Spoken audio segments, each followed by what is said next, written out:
आज का सत्र मैं चलाने वाला हूँ। मेरा नाम मानक है। मैं वाईपी में ही काम करता हूँ, रिया और हर्ष के साथ में, और खास तौर से जेंडर सेक्सुअलिटी के मुद्दों पे भी, लेकिन मर्दानगी से जुड़े हुए मुद्दों पे और पुरुषों के साथ काम करने के मुद्दे पे मेरा काफी अनुभव रहा है पिछले कुछ सालों में यहाँ वाईपी फाउंडेशन में भी और अलग अलग संस्थाओं में, और इसी से जुड़ा हुआ ये सेशन हम लोग आज कर रहे हैं। तो इसके लिए मैं आपके सबके साथ में आया हूँ इस बातचीत को चलाने के लिए। तो कोशिश ये करेंगे, पहले मैं सोच रहा था कि एक आपको बता दूं कि हम लोग क्या प्लान है आज का और क्या कोशिश है इस सत्र में। कोशिश हम लोग ये करेंगे कि खास तौर से पितृसत्ता के बारे में शायद आप लोग बातचीत करते रहे हैं, तो पुरुषों का कैसे क्या लेना देना है पितृसत्ता से, क्या कैसे उनको फर्क पड़ता है इसमें, और वो क्या कर सकते हैं इसके बारे में, या किस तरह से हम लोग इसके बारे में सोचें। क्योंकि कई बार हमें ये भी लगता है कि जब पितृसत्ता की बात हो रही है या फिर जेंडर की बात हो रही है तो वो खाली महिलाओं से जुड़ा हुआ ज्यादा लोग उसको समझते हैं। तो इस पर थोड़ी बातचीत करने के लिए ये सत्र है। कोशिश ये करेंगे कि इसमें हम लोग थोड़ा समझ सकें कि पितृसत्ता क्या है, कहाँ पे हम लोगों को नजर आती है अपने आसपास में, मर्दों का इसमें किस तरह से जुड़ाव बनता है या क्या लेना देना है, और फिर थोड़ा हम लोग हिस्टोरिकली यानी कि इतिहास में जाकर समझ पाएंगे कि पितृसत्ता ये आया कहाँ से है, और कुछ उदाहरण हम देख पाएंगे कि कैसे मर्दों ने इस पितृसत्ता के पूरे नीतियों से, इस पूरे चलन से जूझा है इतिहास। ठीक, तो ये हमारा प्लान है। अगले 1.5 से 2 घंटे में हम लोग शायद इससे बातचीत करेंगे। तो मैंने भी ये शब्द बहुत बार बोला अपने इंट्रोडक्शन में, पितृसत्ता, और शायद आप में से कुछ ने इस शब्द को पहले सुना होगा, नहीं सुना होगा। तो किसी ने अगर ये शब्द सुना है तो कब सुना था, किस कनेक्शन में सुना था, थोड़ा इसके बारे में कुछ बताएंगे 1-2 लाइन में, जिसने भी ये पितृसत्ता शब्द सुना हो या इसके ऊपर मतलब कुछ भी आइडिया हो कि ये है क्या। तो किसी ने नहीं सुना है ये शब्द पहले, या किसी ने सुना है ये शब्द पितृसत्ता? हमने सर, मैं बोलूं? हाँ सर, ये हमने वो जब ट्रेनिंग हुई थी तो डूंगरपुर, तो वहाँ पे ये सत्ता के बारे में समझाया, तो वहाँ पे हमने ये शब्द सुना, पितृसत्ता। जी सर, मैं भी कुछ बोलूं? हाँ बोलिए। सर, हमारे भी जेंडर को लेकर एक समानता साथी की ट्रेनिंग हुई थी यहाँ पर, जतन संस्थान है राजसमंद में, वहाँ पर हमने सुना था वहाँ पर पितृसत्ता के बारे में। और क्या सुना था, थोड़ा सा बताएंगे कि क्या चर्चा हुई थी इसके बारे में, या क्या सुना था आप लोगों ने? उसमें ट्रेनिंग में बताया था कि पितृसत्ता पे जो मर्द होते हैं किस तरह से मतलब घर में अपनी ये चलाते हैं, जिस तरह से उसके पास सत्ता होती है तो वो अपना सत्ता का उपयोग किस तरह से, किस पर कैसे करना है, किस तरह करना है, इस तरह से वो करते हैं। तो कुछ ऐसा सोचा था कि सत्ता इसमें जुड़ा हुआ है, एक तो ये कि सत्ता किसके हाथ में है, और मर्दों से जुड़ा हुआ कुछ था कि मर्द कैसे सत्ता का इस्तेमाल घर में करते हैं। ठीक है, और क्या सुना है पितृसत्ता के बारे में, किसने सुना है कुछ भी? बस यही सुना है सर। चंद्रकला आप सुनना चाह रहे थे?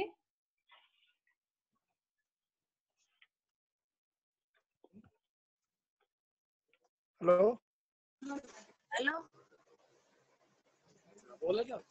हेलो, आप सभी को आवाज आ रही है मैम? हाँ जी। हेलो, आ रही है आवाज। तो मैं बोल रही हूँ कि पितृसत्ता का अर्थ ये है कि पुस्तकों में भी ये दिया है कि पुरुषों को ही ज्यादा महत्व दिया है और महिलाओं को, और मतलब उनको उनपे हिंसा भी किया जाता है। जैसे कि उदाहरण के तौर पे बता रही हूँ, पुरुषों को तो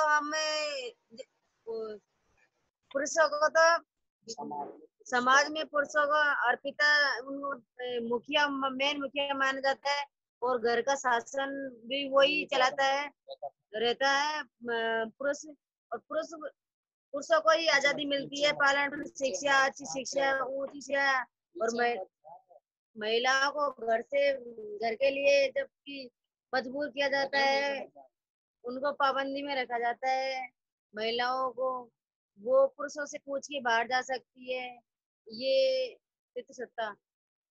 और पितृसत्ता मतलब पुरुषों को ही ज्यादा अधिकार है, वही शिक्षा प्राप्त करती है, अच्छी शिक्षा प्राप्त कर सकते हैं, पालन पोषण हर चीज बाहर, घर से बाहर, ये ओके ग्रेट। तो ज्यादातर लोग ये बोल रहे हैं कि आप लोगों ने शायद किसी ये सुना है तो किसी वर्कशॉप या फिर ऐसी किसी ट्रेनिंग में सुना है। कुछ लोग ये कह रहे हैं कि उन्होंने इतिहास में इसके बारे में थोड़ा सा पढ़ा है या सुना है, या फिर किसी किताब में पढ़ा है पितृसत्ता के बारे में, है ना। यही लोग बोल रहे हैं ज्यादातर, चैट में भी बोल रहे हैं और उसमें भी बोल रहे हैं। और जो आप लोग सब कह रहे थे उसमें ये समझ में आ रहा है कि थोड़ा ये सत्ता से जुड़ा हुआ है कि किसके पास में ताकत ज्यादा है, किसको ज्यादा छूट मिलती है, किसको कम छूट मिलती है ना। ये एक इसका अंग है। एक इसमें आप अभी दीदी जो शेयर कर रही थी वो जेंडर के परिप्रेक्ष्य में ये बोल रही थी कि महिलाओं को शायद ज्यादा पूछना पड़ता है, शायद ज्यादा परमिशन लेनी पड़ती है, ज्यादा सोचना पड़ता है, और पुरुषों को ज्यादा खुली आजादी मिलती है अलग अलग अपने निर्णय लेने के लिए। ठीक, ये ज्यादातर लोग बोल रहे हैं अभी पितृसत्ता के बारे में। तो बिल्कुल ठीक, ऐसे ही दो शब्द से जुड़ा हुआ है ये। पितृ यानी कि पिता या फिर पुरुष, पुरुष प्रधानता भी इसको हम लोग बोलते हैं कई बार। और पुरुष प्रधानता जो है वो एक अंग है पितृसत्ता का। ठीक, तो पितृ और सत्ता यानी कि सत्ता जो है, जो ताकत है समाज में, काम की जगह पर, नीतियों में, राजनीतिक तौर पे जो सत्ता चली आती है वो पिता से यानी कि पुरुष और पुरुष के अनुसार ही चलती है। इसको हम लोग बोलते हैं, अभी हर्ष ये स्क्रीन में दिखा रहे हैं, इसकी एक डेफिनेशन हम लोगों ने निकाली है पितृसत्ता की। तो चैट में भी जैसे बोल रहे हैं कि परिवार में पिता के द्वारा जो चल रहा है उसी के अनुसार चलना, बिल्कुल। तो पितृसत्ता का मतलब ये है कि परिवार में जो है वो जो पिता है, जो पुरुष है प्रधान परिवार में, उसकी ही सत्ता रहेगी। काम की जगह में भी शायद पुरुषों को ज्यादा प्रधानता मिलेगी। समाज में बाहर भी पुरुषों की ज्यादा चलेगी, उनकी ज्यादा सुनी जाएगी, है ना। तो पितृसत्ता हम लोग उस तरह की एक प्रणाली को बोलते हैं, जैसे ये लिखा हुआ है यहाँ पर कि पुरुषों की प्राथमिक सत्ता होती है, यानी उन्हें समाज में उच्च माना जाता है। राजनीतिक नेतृत्व और नैतिक अधिकार, सामाजिक सम्मान, संपत्ति का नियंत्रण, है ना, ये सब भूमिकाओं में पुरुष ही प्रबल होते हैं। और परिवार के क्षेत्र में पिता या अन्य पुरुष जो है महिलाओं और बच्चों के ऊपर अधिकार जमा सकते हैं, है ना। तो आप देखते होंगे अपने आसपास में, शायद हम भी मतलब इसको बदलने की कोशिश करते हैं, कई लोग ऐसे चलते हैं, कई लोग इससे अलग भी चलते हैं, लेकिन ज्यादातर अगर हम देखें समाज में तो ये पितृसत्ता ही ज्यादा प्रचलित है और ज्यादा ही हम लोग देखते हैं पितृसत्ता को। ठीक, और यही दो इम्पोर्टेंट अंग इसके जो है, ये ध्यान में रखिएगा कि पिता की बात हो रही है और सत्ता की बात हो रही है, यानी पुरुष और पुरुषों की सत्ता या परिवार में पिता की सत्ता, उसके अनुसार जब समाज चल रहा है तो उसको हम पितृसत्तात्मक समाज या पितृसत्ता का होना ये बोलते हैं। ये सब लोगों को स्पष्ट है? स्पष्ट है तो अगर थम्स अप दे सकते हैं सब लोग, या कुछ भी और इस पे सवाल है तो आप बिल्कुल पूछ सकते हैं। विक्रम, आई थिंक आप कुछ कहना चाह रहे हो?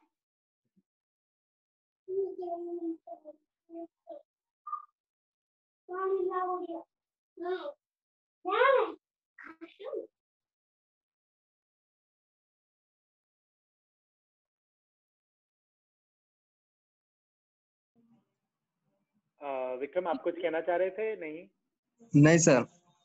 अच्छा, ठीक है। तो ये सबको स्पष्ट है? कुछ लोगों ने तो थम्स अप दिया है और जिन्होंने नहीं दिया है मैं मान रहा हूँ कि उनको समझ में आ गया है और ये सबके लिए स्पष्ट है। ठीक, ओके।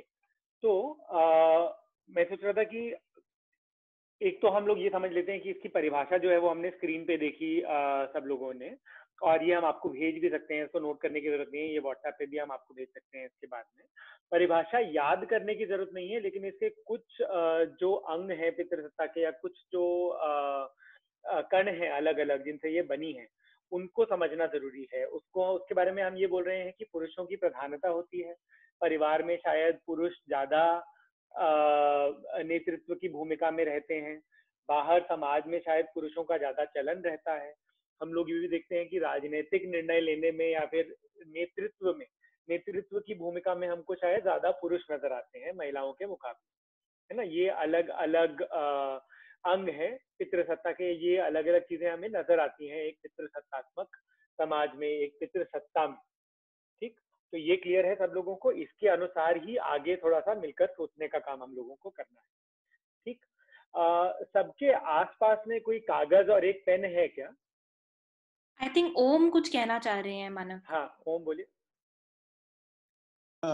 कब से जोड़ना चाह रहा था, लेकिन आपने जोड़ दिया, लेकिन मैं बोल नहीं पाया बीच में, लेकिन अब बाद में बोल रहा हूँ। तो सर, पितृसत्ता से अपन इधर से ये समझ सकते हैं कि मतलब कोई भी फैसला लेने के लिए या फिर समाज में या फिर किसी भी स्थान पे कुछ भी करने के लिए पुरुषों को किसी के परमिशन की आवश्यकता नहीं होती है।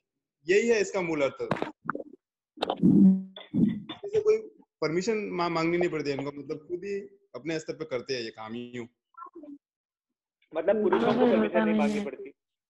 आवाज आ रही है सर?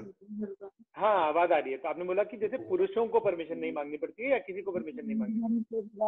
पुरुषों को सर, और जो महिलाएं होती है वो उनको क्या हुआ है, व्यक्ति के ऊपर निर्भर कर दिया जाता है कि आप, मैं बोल लूंगा तभी आपको ये काम करना है, या फिर मैं कहूंगा तो तभी आपको करना है। मतलब किसी न किसी रूप से सामाजिक स्तर पे उनपे कोई ना कोई दबदबा रहता है। और जो पुरुष होते हैं वो अपने आप में खुले मिजाज के स्वतंत्र, मतलब ऐसा एक ढांचा तैयार कर दिया है कि मतलब आप अपनी मर्जी से काम कर सकते हैं। बिल्कुल। तो जो इसके एक ये हमको पितृसत्ता में नजर आता है कि पुरुषों को आमतौर पे ज्यादा पूछने की या फिर परमिशन मांगने की जरूरत नहीं होती, उनके लिए खुली छूट रहती है कई चीजें करने की। और महिलाओं को कई चीजें करने के लिए जो पुरुष आराम से कर लेते हैं, महिलाओं को वही चीजें शायद करने के लिए, या जो भी पुरुष नहीं है, जो पुरुष जेंडर में अपने आप को नहीं मानते हैं, उन्हें वही सेम चीजें करने के लिए शायद पूछना पड़ता है, सोचना पड़ता है, आजादी कम मिलती है। ठीक, तो ये भी एक पितृसत्ता हमको नजर, मतलब इस तरह से हमको दिखाई देती है कि ये होता है पितृसत्ता में, उसका एक अंग ये भी। ठीक, तो सबके पास में क्या एक कागज या फिर चैट का भी इस्तेमाल कर सकते हैं लोग? अगर कागज या पेन नहीं है तो चैट का भी इस्तेमाल कीजिएगा। तो अब एक छोटी सी हम एक गतिविधि करेंगे जिसमें कुछ मैं सवाल पूछूंगा और सबको उसका जल्दी से, हाँ एकदम जल्दी से, या तो चैट पे या फिर अपने पास किसी कागज में लिखकर ऐसे दिखाना है उसको अपनी स्क्रीन पे। ठीक है, या तो चैट में लिख भी सकते हैं। ठीक है, ये स्पष्ट है कि क्या करना है। ये गतिविधि इसके लिए है कि पितृसत्ता क्या होता है ये तो हमें समझ में आया, लेकिन पितृसत्ता हमें कहाँ नजर आती है, थोड़ा इसके बारे में भी अगर हम लोग सोचें कि हमें दिखती कहाँ है पितृसत्ता, कहाँ पाई जाती है, कहाँ मिलती है, कैसे हमको पता चलता है कि पितृसत्ता चली आ रही है। तो इसके बारे में भी अगर थोड़ा सा सोचें तो पितृसत्ता का मतलब तो सबको क्लियर है। मेरा सवाल ये है कि एक कोई भी सोचिए और सबको जल्दी से जवाब देना है, उदाहरण देना है एक, कि कोई भी पितृसत्तात्मक यानी कि पितृसत्ता दिखाने वाला गाना, ऐसा कोई भी गाना जिसमें आपको पितृसत्ता नजर आ रही है, उसका एक उदाहरण या तो चैट में लिखिए या फिर अपने सामने आप स्क्रीन पे लिख के सामने कीजिए। कोई भी गाना, हाँ, जो फिल्म का या कहीं का भी हो सकता है। हिंदी होना जरूरी नहीं है, आपकी लोकल लैंग्वेज का भी हो सकता है, बस मतलब समझा देना हमें। तो ऐसा कोई गाना जिसमें आपको लगता है कि पितृसत्ता नजर आती है।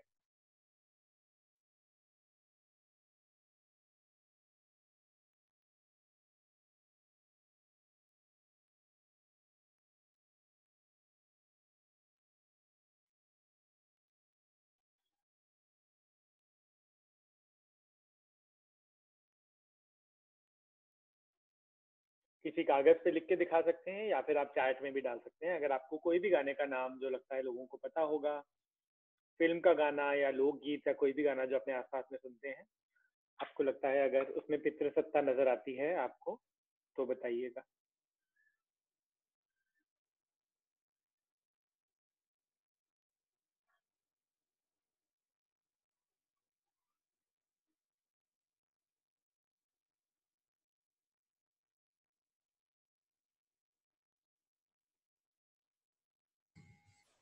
एक उदाहरण आया, और कोई उदाहरण?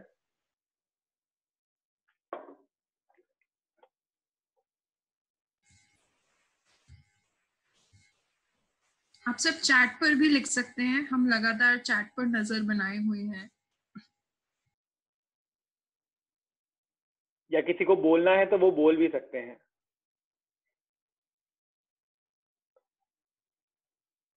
जैसे रिया एक उदाहरण दिखा रही है अपनी स्क्रीन पे। आप भी ऐसे, आपने अगर किसी कागज या किसी चीज पर लिखा है तो उसे ऐसे अपने स्क्रीन के सामने दिखा सकते हैं, जैसे रिया इस समय दिखा रही है। मेरा उल्टा दिख रहा है क्या? नहीं, बिल्कुल ठीक दिख रहा है। ठीक दिख रहा है। तो थोड़ा सा इन गानों के बारे में सोचते हैं। सबसे पहले आराधना ने जो लिखा था वो गाना, आराधना थोड़ा सा बताओगे आप इस गाने के बारे में? ये क्या है, गाना किस फिल्म का है या कहाँ से है और क्या होता है इस गाने में? बेसिकली किसी लड़की के लिए है कि अगर वो उसका प्यार अगर ठुकराती भी है और वो जॉब करने जाती है तो वो लड़का उसके लिए गाता है कि तू मेरे प्यार को ठुकराई है तो देख मैं तेरे साथ कैसे बदला लेता हूँ। इस तरह से वो एक तरफ से उससे बदला लेने की भावना रखता है, जो कि हमारे पितृसत्ता समाज में काफी देखने को मिलता है। तो एक तरह से गाने में ये कहा जा रहा है कि मतलब अगर मना किया, मेरे को तुझसे प्यार है, तुझे है कि नहीं मुझे फर्क नहीं पड़ता, अगर तूने मना किया तो बदला लेना जो है मेरा अधिकार है, इस तरह से। ठीक, बिल्कुल। हरीश आप बताएंगे थोड़ा सा इस फिल्म के गाने के बारे में? सूर्यवंशम वंशज फिल्म, हाँ, क्या हो रहा है गाने में? आवाज आ रही है सर मेरी? हाँ जी, आवाज आ रही है मेरी सर? हाँ आ रही है। हाँ सर, इसके अंदर ये फिल्म सूर्यवंशम पूरे वंश के आधार पर है कि उसके अंदर उसके पिता का ही राज चलता है उसके अंदर, जो कि बहू एक कलेक्टर बनकर सूर्यवंशम फिल्म में अपना सत्ता दिखाती है, कहीं की उसका पावर दिखाती है अपनी लेवल। तो उसमें परिवार में और वंश में पिता का राज जो है वो दिख रहा है। हाँ, पिता का राज है, पर वो अपने शिक्षा के आधार पर अपने कलेक्टर बनकर वो अपना लेवल दिखाती है, महिला भी कहीं ना कहीं है सत्ता खत्म करने और फिर वो दिखाती है कि कैसे मेरे पास भी सत्ता हो सकता है। हाँ, बढ़िया है, थैंक यू। संगीता आप बताओगे, आपने ये गाना लिखा है, ये गाना शायद सब लोगों को मालूम है कि नहीं मालूम है? मैंने तो बहुत सुना है ये गाना आपने। झूठ बोले कौवा काटे गाना सुना है लोगों ने?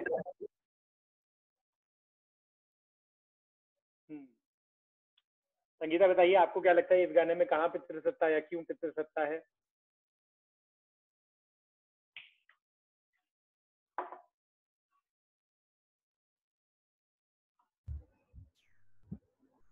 उनको शायद आवाज नहीं जा रही है।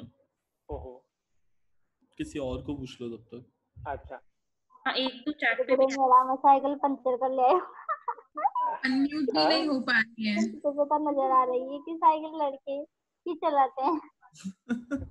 ये शबाना है। हाँ। नहीं ये कोई और है शायद, ये रेखा थी शायद। रेखा कहाँ है? रेखा तो आई नहीं है। शबाना है ये, मैं जानती हूँ। आप कौन बोल रहे हो? हाँ। आपने 2 जगह से ज्वाइन किया हुआ है? अच्छा, आप 2 अलग-अलग फोन लिखते हैं। ओके, एक दो और एग्जांपल्स आए हैं चैट में। एक और उदाहरण लेते हैं। हाँ, ये आखिरी वाला जो है, और ये झूठ बोले कौवा काटे जो है, ये गाना अगर लोगों को याद है कि नहीं है, इसमें वो धमकी दे रही है कि मैं मायके चली जाऊंगी। तो एक लड़की जो है वो अपने पति को धमकी दे रही है कि अगर उसने झूठ बोला उसको तो वो मायके चली जाएगी। तो एक तरह से ये भी नजर आता है ना कि किसका घर क्या, किस तरह की चीजें कर पाती हैं महिलाएं, या फिर क्या होती है। ओके, और एक और उदाहरण हम लोग लेते हैं। ये आखिरी वाला जो आया, ये लोकगीत का लग रहा है, तो इसलिए मैं पूछ रहा हूँ। सुरेश आप थोड़ा सा बताएंगे इसके बारे में? हाँ, ये राजस्थानी लोकगीत है जो काफी प्रचलित है। काले कूद पड़ियो, जैसे इसमें दर्शाया गया है कि कालू नाम का लड़का है जो मेले में गया है और वो साइकिल से गया है, और इसमें ऐसा प्रतीत हो रहा है कि लड़के ही साइकिल चलाते हैं। अगर लड़कियां भी चला रही होती या चलाती है तो फिर ये काले का ही नाम क्यों आया इसमें? तो ऐसा लग रहा है कि ये कहीं ना कहीं पितृसत्ता नजर आ रही है कि लड़के ही साइकिल चलाते हैं। तो जिसने भी ये गाना देखा है, मैंने देखा नहीं है, लेकिन इसमें ये प्रतीत हो रहा है कि साइकिल चलाना या बाहर जाने वाला काम जो है वो लड़कों के लिए है। लड़कियां शायद इस तरह के काम नहीं करती हैं, या उसका मजाक बनता है, या फिर उसको एक तरह से दिखाया जाता है। तो इसलिए भी इसमें थोड़ी बहुत हमें पितृसत्ता, जैसे आप बोल रहे थे ना कि वही काम जो लड़के आराम से कर पाते हैं बिना पूछे, लड़कियों को शायद परमिशन मांगनी पड़ती है या सोचना पड़ता है वो करने के लिए। तो ये हमको नजर आ रहा है। Thank you Suresh. ओके, दूसरा सवाल ये है कि एक ऐसा कोई रीति या रिवाज बताइए जिसमें आपको पितृसत्ता नजर आती हो।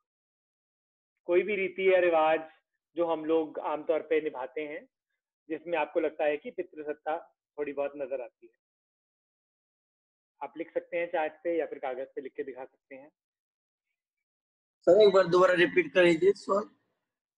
हाँ, सवाल ये है कि कोई भी ऐसा रीति या रिवाज जिसको हम कोई भी रिवाज जिसको हम निभाते हैं जिसमें शायद पितृसत्ता नजर आती हो। Okay sir.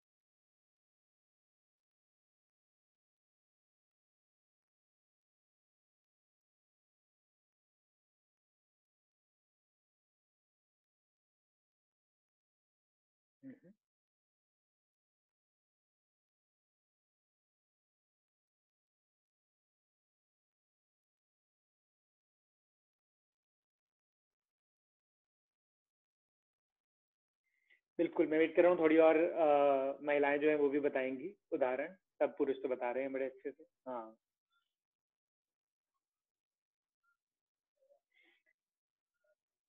ग्रेट। तो ये जैसे सब लोग बोल रहे हैं बहुत सारे रीति रिवाज के बारे में, एक तो शादी के बारे में बात कर रहे हैं कि शादी में हमको अलग अलग शादी के अलग अलग चीजों के बारे में बात किया है। एक तो ये कि शादी के बाद में जो नाम बदलने का एक रिवाज है कि महिला ही नाम बदलेगी, पुरुष नाम नहीं बदलते हैं।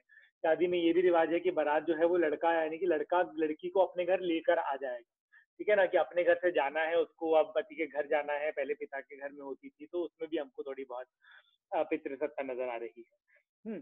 और सिंदूर वाला रीति रिवाज की शादी हो जाने के क्या लक्षण हैं, कैसे नजर आता है कि शादीशुदा है, तो वो सारी जो चीजें हैं वो महिलाओं को ही ज्यादा करनी होती है, पुरुषों में शायद उतना नहीं नजर आता है, है ना। और एक ये कि मंदिर, कोई कह रहे हैं कि मंदिर में केवल पुरुष ही जाते हैं, ठीक। करवा चौथ के बारे में लोगों ने बात करी है कि व्रत जो है वो ज्यादातर व्रत जो है महिलाएं ही रखती हैं। हाँ, पहले वो अच्छा पति मिले इसके लिए व्रत रखती हैं, उसके बाद में जब पति मिल जाता है तो वो पति जिंदा रहे, मेरे से मैं उसके पहले मर जाऊं इसके लिए व्रत रखती हैं। तो ज्यादातर जो है रीति रिवाज जो है शादी के जुड़े हुए वो महिलाओं को ही निभाने होते हैं, इस तरह से लोग बोल रहे हैं।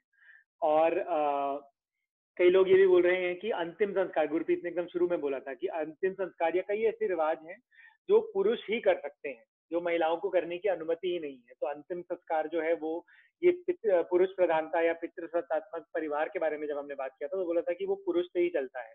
तो पिता का जो है वो निर्णय चलेगा, और अगर अंतिम संस्कार या कोई महत्वपूर्ण रिवाज करना है तो वो शायद बेटा ही करेगा, है ना। इसीलिए बेटा होना बहुत जरूरी है। और ये सारे जो हम लोग बोल रहे हैं कि जो आशीर्वाद में भी बोलते हैं कि आशीर्वाद में पुरुषों को तो बोलते हैं कि तुम्हारी उम्र लंबी हो, लेकिन महिलाओं को बोलते हैं कि सदा सुहागन रहो। तो महिला को जो आशीर्वाद मिलता है वो भी उसके पति के लिए मिलता है। और खाना कौन पहले खाता है, बुर्का पहनना, कोई कह रहे हैं कि शायद ऐसा एक रिवाज है जो कई बार महिलाओं के कंट्रोल में नहीं रहता है, उनको पूछा नहीं जाता, उसके बारे में करना ही है। और ये तो कुछ चीजें, कुछ उदाहरण जो है लोग मेरे अगले सवाल के बारे में भी दे रहे हैं। तो तो ये कह रहे हैं कि रिवाज ही नहीं लेकिन कई ऐसी डेली दिनचर्या की बातें भी हैं जो जिसमें हमको पितृसत्ता शायद नजर आती है। तो घर में खाना कौन पहले खाता है, घर में कौन क्या काम करता है, ये थोड़ा समझाएंगे मेवाड़ी में जो आपने बोला राजदीप में। हाँ, हाय मानक। हाय राजदीप, आप समझाएंगे इसको। हाँ, मेवाड़ी में जैसे शादी हो जाती है ना, तो जब बहू घर में आती है तो उसको बोलते हैं नवे महीने छोरो विजय।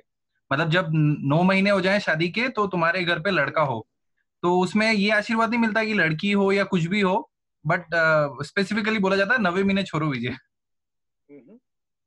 और ये रेखा आप क्या, आप वो समझ में नहीं आ रहा है कि आप क्या दिखा रहे हो, तो आपको शायद बोलना पड़ेगा, आप बोल के बता दो। ठीक है, मैं ये बोल रही हूँ कि ये भी रिवाज होती है कि लड़कियों की जब शादी होती है तो पहले लड़कियां खाना नहीं खाती, लड़के खाते हैं कि लड़के की कम उम्र हो जाएगी, लड़कियों को घूंघट में रहना है और सुबह उठते पहले पैर छूने। तो बहुत सारी ऐसी प्रथाएं या ऐसे रिवाज जो बन गए हैं जो खाली लड़कियों के लिए ही हैं। और जैसे राजदीप अभी बता रहे थे वो ये कि ये 9 महीने में छोरा हो, तो एक तो ये कि शादी होते ही सबसे पहले तो लोग बच्चा होने के बारे में सोच रहे हैं, क्योंकि शादी और क्यों करी थी, इसलिए तो करी थी। और फिर उसके बाद में वो भी लड़का ही हो, तो ये लड़का पैदा करना, ये जो एक प्रथा भी और एक हम लोग बना लेते हैं कि लड़का ही होना चाहिए घर में, इसमें भी हमको पितृसत्ता नजर आती है। और जैसे अभी मीना बोल रही है कि नौकरी कौन करेगा कौन नहीं करेगा, अगर दोनों नौकरी करते हैं तो किसकी नौकरी ज्यादा जरूरी है, इस तरह की प्रथाओं या फिर इस तरह की चीजों में भी हमें पितृसत्ता नजर आती है। ठीक, इसको लेके कोई सवाल?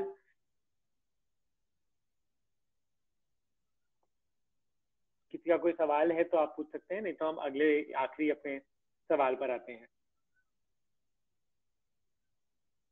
बीच में एक चीज जो किसी ने भाई थी वो ये राखी के बारे में भी, रक्षाबंधन के बारे में भी कहा था कि उसमें भी हमको ये प्रथा है कि आमतौर पे ये माना जाता है कि बहन जो है वो बोल रही है मेरी रक्षा करो, और भाई जो है वो रक्षा करने की भूमिका में है, तो उसमें भी शायद हमको थोड़ी बहुत पितृसत्ता नजर आती है कि रक्षा करने वाला कोई और है, भाई तुम्हारी रक्षा करेगा, उस तरह। ठीक,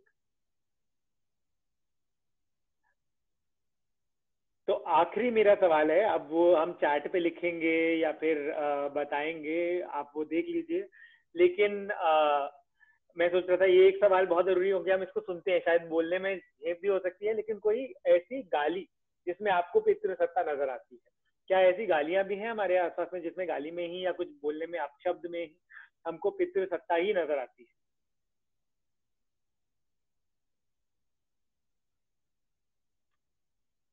क्या लगता है? चैट में लिखना नहीं चाहते हैं तो बोल भी सकते हैं अगर चाहें तो, या बता सकते हैं बोल के इसके बारे में क्या लगता है। जैसे सर उसमें गालियों में पहले बोला करते थे किसी भी चीज के बारे में। हेलो, आ रही है आवाज? सुन पा रहे हो क्या? हाँ हाँ। जैसे किसी भी चीज के बारे में बोलते थे पहले तो कि ये तेरे बाप की चीज है क्या, तो इसके बारे में ऐसा नजर आ रहा है कि ये पितृसत्ता के बारे में कुछ। तो एक तो ये है कि कोई भी चीज जो है अगर लगता है कि हाँ ये किसी चीज से छेड़खानी कर रहा है तो बोलते हैं कि तेरे बाप का है क्या, क्योंकि मतलब बाप का ही हो सकता है तभी जरूरी है, अगर बाप का है तो फिर तो अपना ही। एक वो है जो हम लोग ऐसे बोलते हैं आसपास में बोलचाल में हमको नजर आती है। और भी कोई ऐसे चीजें हैं जो आमतौर पे बोलते हैं या सुनते हैं, जैसे कोई अपशब्द या गालियां जिनमें हमको पितृसत्ता नजर आती है?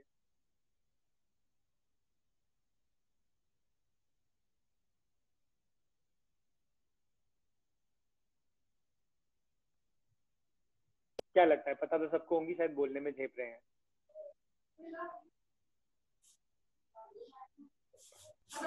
आई थिंक राहुल कुछ बोल रहे थे पर वो उनका म्यूट है तो पूरा सुनाई नहीं दिया।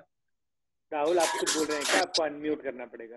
हाँ सर, मैं ऐसे बोल रहा था कि जैसे कोई पीटने आ रहा है ना तो ऐसे बोलते हैं गाँव में जाकर कि तेरे बाप का पैसा दे रहा है, इधर पीट को मेरे को, तो उसे मतलब पितृसत्ता की ऐसे नजर आती है उसके अंदर गालियों में। गुरदीप शायद हाँ, गुरदीप और आराधना दोनों बोल रहे हैं कि कई गालियां जो हैं, अगर हम सोचें कि क्या गालियां इस्तेमाल करते हैं आमतौर पे, तो वो महिलाओं पर ही होती हैं। ठीक है ना, आप गाली किसी पुरुष को भी दे रहे हैं लेकिन वो गाली शायद किसी महिला के बारे में है। तो माँ की, बहन की गालियां जो हम लोग बोलते हैं, जैसे गुरदीप बता रहे हैं कि अधिकांश गालियां जो है वो इस तरह से ही होती है। तो उनमें भी हमें नजर आता है ये पितृसत्ता कि आप गाली देना चाह रहे हैं तो वो भी गाली देना जो है वो आपके महिलाओं पर ही अपशब्द बोले जाएंगे। ठीक, तो जैसे शुरू में किसी ने लिखा था कि पितृसत्ता हमें नजर कहाँ आती है, हमें समझ में कैसे आता है कि ये पितृसत्तात्मक समाज है, वो इन सब चीजों से हमें समझ में आ रहा है कि हमारे रीति रिवाज जो हैं, जो हमारे दिनचर्या की चीजें हैं कि खाना कौन बनाएगा, क्या काम कौन करेगा, किसको किस तरह की छूट है या नहीं है। कई हमारे त्योहार हैं जिनको त्योहार हमने बना लिया है, तीज, करवा चौथ, इस तरह के त्योहार जो होते हैं, या रक्षाबंधन, इसमें भी हमको पितृसत्ता नजर आती है। तो ऐसा नहीं है कि कोई बैठ के बचपन में बताता है सब लोगों को कि अच्छा समझ लो कि ये पितृसत्ता है, इसमें तुम ये कर सकते हो, तुम ये नहीं कर सकते हो। अपने आप ही इन सब रिवाजों को देखते हुए, इन सब बातों को सुनते हुए हमें समझ में आ जाता है बचपन में ही ना कि क्या ठीक है और क्या ठीक नहीं है। लड़कों को समझ में आ जाता है कि उनके लिए क्या क्या ठीक है, लड़कियों को समझ में आ जाता है उनके लिए क्या क्या ठीक नहीं है। ठीक, ये क्लियर है? ये बातचीत पे स्पष्टता है सब लोगों को?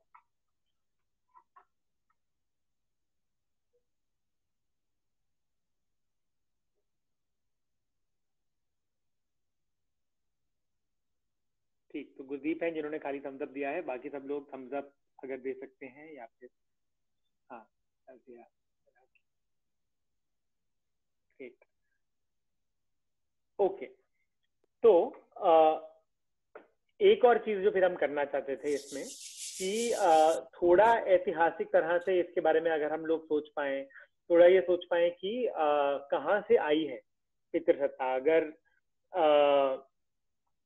ये हम लोग बोल रहे हैं कि पितृसत्ता क्या है, हमने समझा, और कहाँ हमें नजर आती है, तो तीसरा सवाल तो ये दिन में आता है कि पितृसत्ता जो है वो कहाँ से आई, है ना। और हम पुरुषों की बात कर रहे हैं इसमें, हमने पितृसत्ता के बारे में तो है ही बातचीत, लेकिन पुरुषों पे भी हम लोग बात कर रहे हैं। तो पितृसत्ता जो है वो इस तरह से कैसे बनी, ये रिवाज कैसे बना, तो हाँ, तो ये स्थिति कैसे बनी कि जो एक समाज है वो उसमें पुरुष प्रधानता बन गई, इसके बारे में थोड़ा सा हम लोग अगर सोचें कि क्या है कैसे है, तो उस पे अगले करीब 15 से 20 मिनट हम लोग चर्चा करेंगे, अराउंड 4:05 तक शायद, और फिर हम उसके अगले वाले पार्ट पर आएंगे अपने सत्र के। ठीक, तो जब मतलब ये अभी हम जिस व्यवस्था में रहते हैं, गाँव में घरों में रहते हैं, जब एकदम मतलब पुराने समय में आदि मानव थे, ठीक, जब इंसान जो है वो बंदरों से और प्राचीन काल में इंसान बने, तो लोग कैसे रहते थे, किस तरह का समाज था, क्या होता था? किसी को कुछ आइडिया है? कुछ गेस मार सकते हैं या कभी पढ़ा होगा इतिहास में कि कैसे रहते थे, व्यवस्था क्या थी?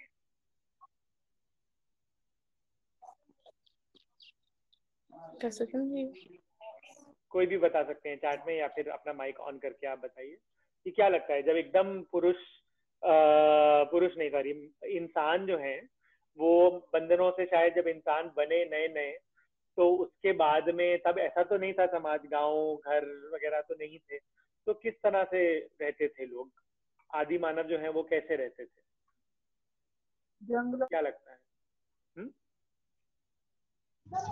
घास खाते थे। सॉरी, एक बार थोड़ा और स्पष्टता से बताना पड़ेगा, समझ में नहीं आया। संगीता जी आप बोलना चाह रही थी क्या शायद?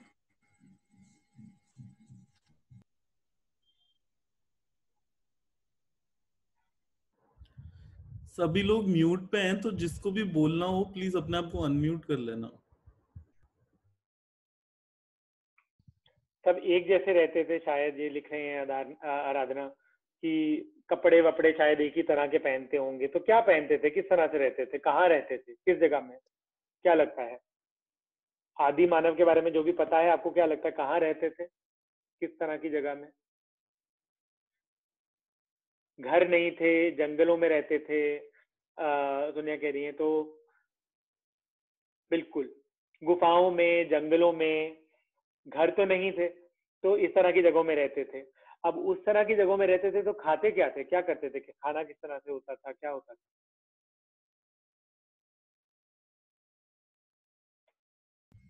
कोई कह रहा है शायद घास खाते थे। घास? अच्छा, मुझे लगा कह रहे थे गैस से बनाते थे, तो मुझे लगा ये जंगलों में गैस कैसे आई। हाँ, तो शायद शिकार करते थे, जानवर पकड़ते थे, फल वगैरह इकट्ठा करते थे, घास की रोटियां शायद खाते होंगे, हमें पता नहीं अब इतना डिटेल में शायद, लेकिन शायद ज्यादातर चीजें कच्चा ही खाते होंगे।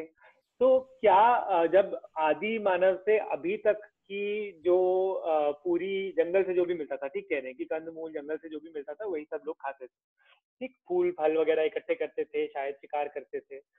तो आदि मानव से अभी तक, अभी हम जैसा समाज है वहां तक आने में क्या बड़े बदलाव हुए? पहला बड़ा बदलाव आपको क्या लगता है, क्या हुआ, क्या ऐसा आविष्कार या क्या ऐसी चीज बदली जिससे कि कुछ बदला?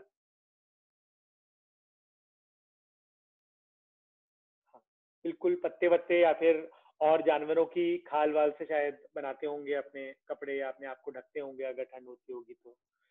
लेकिन फिर बदला क्या, क्या ऐसी चीज बदली होगी पहले जिससे आदि मानव से अभी के समाज तक की एक जो पूरी जर्नी है वो शुरू हुई? क्या ऐसा नया जरूरी चीज समझ में आई लोगों को?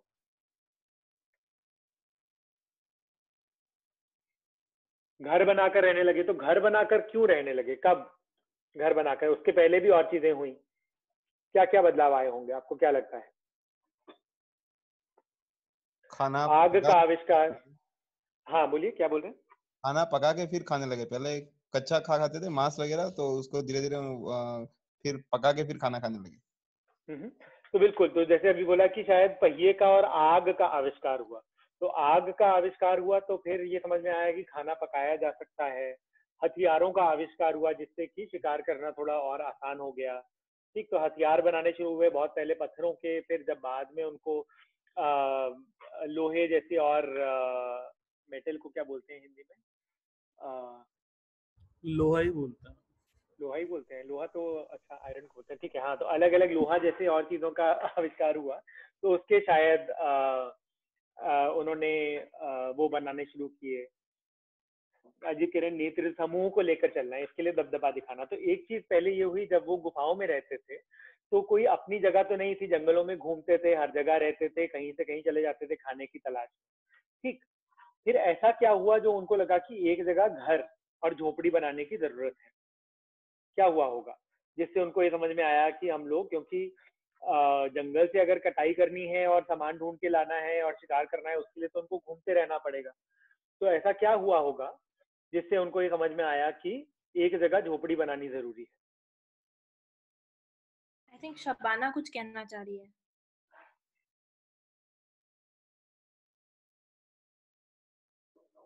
और वह तो हाँ, क्या बोल रहे हैं, थोड़ा तेज बोलो।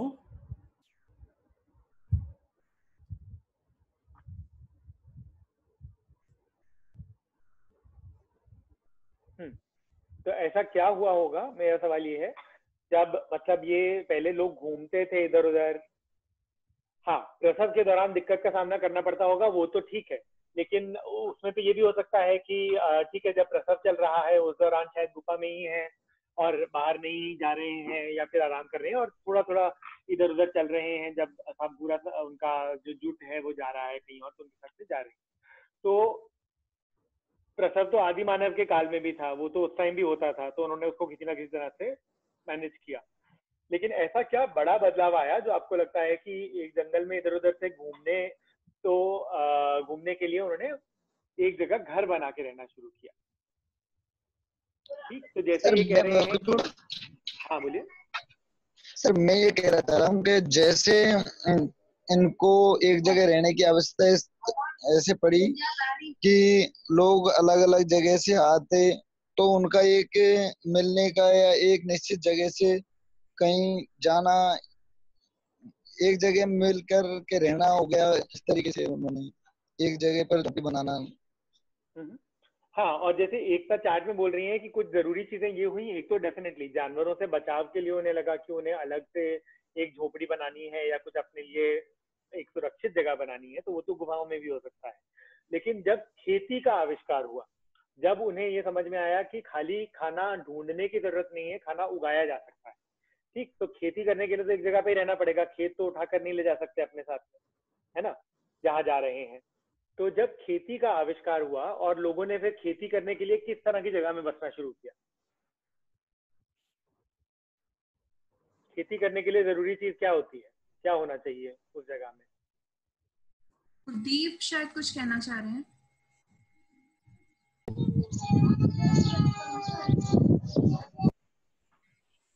हाँ गुरदीप बोलो। हाँ गुरदीप, आप कुछ बोल रहे हैं? जी जी सर। हेलो। हेलो। हाँ, आपकी आवाज आ रही है। अच्छा सर, हेलो। मैं ये कहना चाहता था, जैसे कि अपन देखें तो उन्होंने एक जगह घर बनाकर रहना शुरू करा। तो घर इसलिए बनाया उन्होंने क्योंकि जैसे कि वो जगह जगह घूमते होंगे, तो उन्हें पहले गुफाओं में रहना पड़ता था। तो गुफाएं हो सकता है कि पानी से दूर हों, क्योंकि इंसान को जीवित रहने के लिए पानी तो पीना ही पड़ता है। तो उन्होंने घर बनाया होगा तो पानी के पास बनाया होगा। तो साथ ही उन्होंने खेती के लिए सोचा होगा, तो खेती के लिए पानी भी जरूरी होता है। अगर हम इससे आगे और देखें तो हम देखेंगे कि जैसे कि समुदाय होता है, तो समुदाय में आपस में लड़ाइयाँ होती है। तो हम देखेंगे कि जहाँ पर दो व्यक्ति होते हैं तो वहां पर वो आपस में लड़ते हैं। तो वहां पर हो सकता है कि उन लोगों ने अपनी अपनी ताकत बढ़ाने के लिए अपना अपना एरिया जो है बांट लिया हो, हम इस एरिया में रहेंगे, या ऐसा भी हो सकता है। या फिर उन्होंने अपनी सत्ता निर्धारित कर ली हो उस जगह पे कि हम यहाँ पर रहेंगे तो आप यहाँ नहीं आओगे। क्योंकि हम देखते हैं ना, आमतौर पर जब एक समुदाय में दो बलवान लोग हो जाते हैं तो वहां पर लड़ाइयाँ ज्यादा होती है। तो उन्होंने ये डिसाइड कर लिया होगा कि हम इस एरिया में रहेंगे, साथ ही यहाँ पर जो भी होगा वो हमारा होगा, इस तरीके से। और ये लोग हमारे अंडर में रहेंगे, उनके जो कबीला होगा उसके कुछ बलवान लोगों ने उनको अपने अंडर में काम के लिए, जैसे कि हम देखते हैं कि आमतौर पर रख लिया जाता है पुराने जमाने में। बिल्कुल। तो जैसे आप बोल रहे हैं और कई लोग चैट में भी बोल रहे हैं कि अगर खेती करनी है तो फिर एक जगह रहना पड़ेगा, और अगर खेती करनी है या फिर कहीं एक जगह रहना है तो उस जगह में उपजाऊ जमीन, पानी होना चाहिए आसपास में। क्योंकि अब अगर घूमना नहीं पड़ेगा खाना ढूंढने के लिए, तो लेकिन खाना उगाने के लिए पानी की जरूरत तो है। फिर शायद और सोचा कि हम जानवर भी ढूंढ के लाने के बजाय पाल सकते हैं, उन्हीं जानवरों का इस्तेमाल कर सकते हैं। ऐसे धीरे धीरे धीरे करके एक समाज बसाने की, एक गांव या फिर ऐसी कोई जगह बसाने की जहां पर लोग एक जगह रुक कर एक घर बनाकर कबीलों में या फिर इस तरह के गांव में, इस तरह के एक समुदाय में रहना शुरू किया। और फिर वहां पर देखा कि अब खेती जो करनी है तो कौन खेती कर रहा है। पहले तो शायद पूरा समाज खेती कर रहा था, पूरा सब समुदाय मिलके खेती कर रहा था। फिर जैसे गुरदीप बोल रहे थे कि जब हम इसके बारे में सोचते हैं कि अगर हम लोग पहले तो ये होता था कि कोई शादी वादी कुछ नहीं होती थी, है ना। जिसको भी जिसके साथ होना था वो उसके साथ में हो सकते थे। जो बच्चे पैदा होते थे वो पूरे उस जुट के बच्चे होते थे।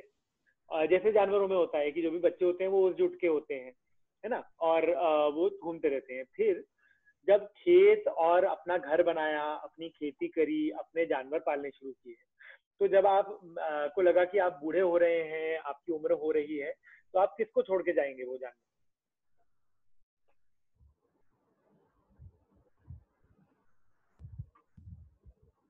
कौन संभालेगा आपकी जमीन को, आपके घर को आपके जाने के बाद? अधिकतर मतलब मैं सोचेंगे भाई अपनी संतान को देके जाएं तो ये भी भविष्य इनका भी अच्छे से गुजरे, है ना। तो अपनी संतान को देकर जाएं, जिनके साथ में हमारा ज्यादा जुड़ाव है उनको देकर जाएं। लेकिन अभी तक तो सब लोग एक साथ रहते थे, कोई भी किसी के साथ में होता था। तो अब उस स्थिति में जब कोई भी किसी के साथ में भी संबंध बना रहा है, कोई भी किसी के साथ में शादी जैसा तो कोई वो है नहीं रिवाज, तो कैसे पता चलेगा कि कौन सी संतान मेरी है? किसको पता चलेगा कि संतान मेरी है कि नहीं है? क्या लगता है, संतान किसकी है ये कैसे पता चलेगा? हाँ नहीं, बेटा तो समझ गया, लेकिन लड़की हो या लड़का, कोई भी संतान हो, तो ये कैसे पता चलेगा कि वो संतान मेरी है? माँ के द्वारा। हाँ, तो ये तो ऑब्वियस है ना कि संतान किसकी है। महिला तो बड़े आराम से बोल सकती है कि देखो ये बच्चा जो है वो मेरा है, क्योंकि मेरे शरीर से निकला है तो मेरा ही होगा। करेक्ट, है ना। सबसे बड़ा जो है जो हम कहते हैं ना सबूत, या फिर अगर आप सबूत मांगने चले कि संतान तुम्हारी है कि नहीं, तो सबसे बड़ा सबूत तो यही है कि मेरे शरीर से अगर निकल रहा है तो मेरी संतान है ना। लेकिन इससे महिलाओं को तो पता चल सकता है। अब पुरुष को कैसे पता चलेगा कि इस महिला ने जिस संतान को जन्म दिया है वो मेरी ही है? ये सब ठीक है, आप ये बहुत पुराने जमाने की बात कर रहे हैं जब ये मेडिकल साइंस वगैरह इतना नहीं था। तो क्या खाली शक्ल देख के पता चल जाएगा कि संतान किसकी है? हमेशा क्या अपने पिता से संतान का शक्ल, हो सकता है माँ से संतान का शक्ल मिलती हो, तो पुरुष को तो नहीं पता चलेगा उससे, अगर माँ से मिलती जुलती संतान वाला पुरुष, माँ से मिलती जुलती शक्ल वाला संतान है।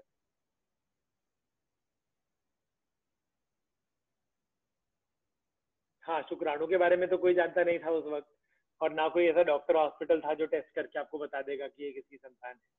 तो पुरुषों को तो नहीं पता चलेगा, या कैसे पता चलेगा? पुरुष कैसे ये निर्धारित करेंगे कि ये संतान जिसको मैं अपना घर, जमीन, जानवर छोड़कर जाऊं, वो मेरी ही है?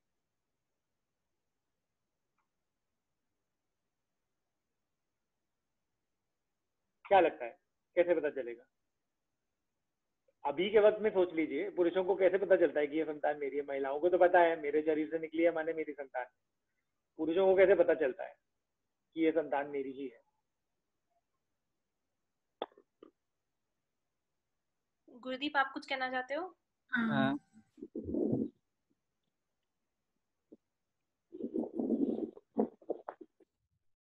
सुरेश और गुरदीप के अलावा भी बाकी लोग जवाब दे सकते हैं। कोई और बताइए, मतलब आज के जमाने में ही सोच लीजिए, कैसे पता चलता है किसी पुरुष को कि ये संतान मेरी है?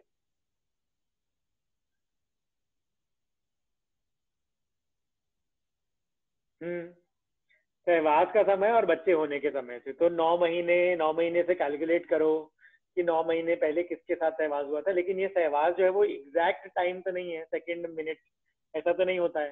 तो अगर आप अलग अलग लोगों के साथ में हो तो अब उनमें से संतान किसकी है ये कैसे पता चलेगा? औरत से पूछ के, है ना?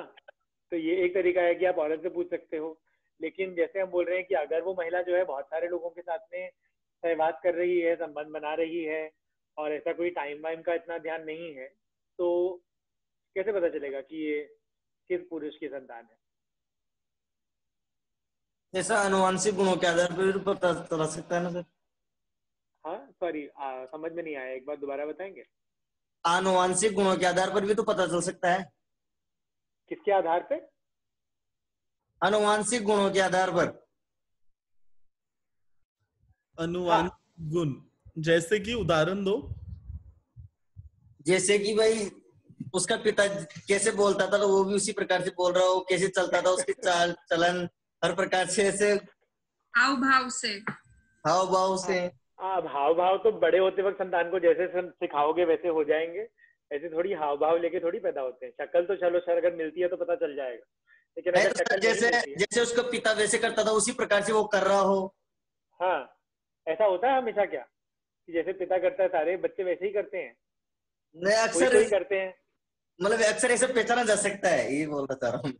हाँ, मतलब एक तरीका शायद वो हो सकता है कि कुछ ऐसा पहचान हमारी बने। डीएनए टेस्ट तो अब हो सकता है ना? डीएनए टेस्ट उस टाइम तो नहीं होता था। तो ये एक जरूरी चीज है सोचने वाली कि अभी भी अगर डीएनए टेस्ट नहीं है और मेरी अगर बीवी है कोई, तो मुझे जो एग्जैक्टली गुरदीप ने बोला ना कि वो तो औरत से पूछकर ही पता चलेगा कि संतान किसकी है।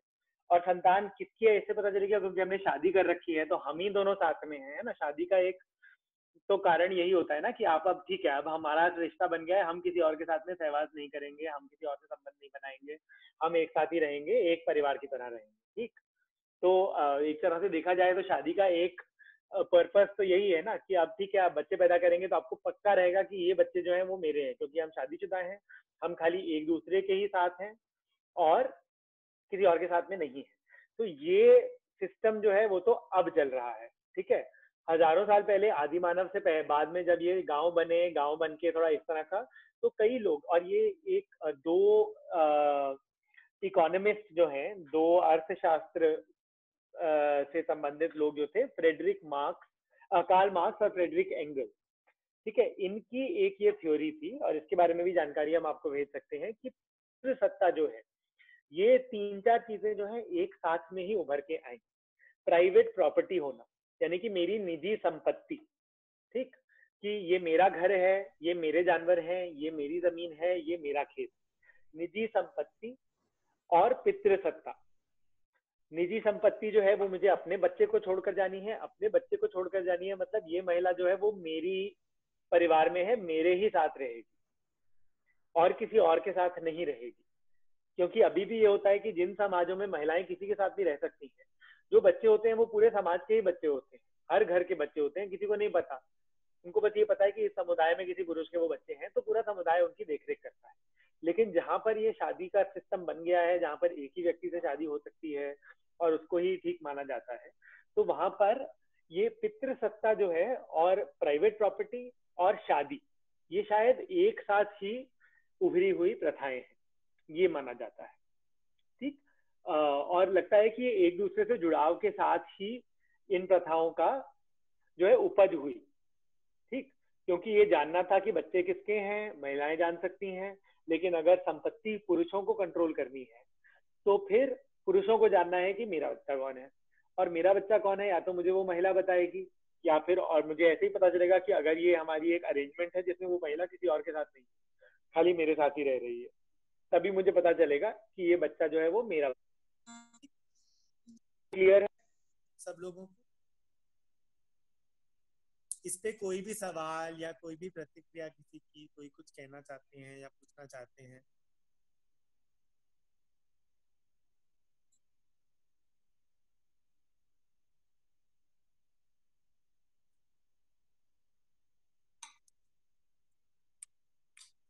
तो कोई सवाल नहीं है, मैं ये मान रहा हूँ।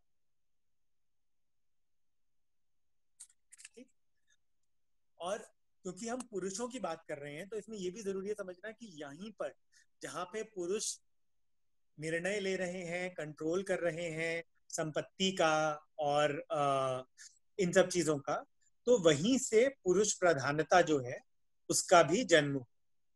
ठीक, तो ये हमने समझा अभी तक कि पुरुष प्रधानता या पितृसत्ता का मतलब क्या है। आज के जमाने में हमको सॉरी कुछ एक ये सवाल है शायद जो मुझे बहुत क्लियर नहीं है।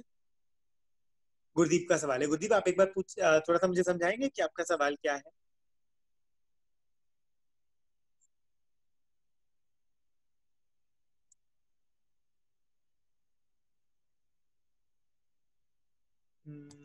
गुरदीप है अभी कॉल पे? हाँ गुरदीप, आपकी आवाज अभी तो नहीं आ रही है, थोड़ा सा आप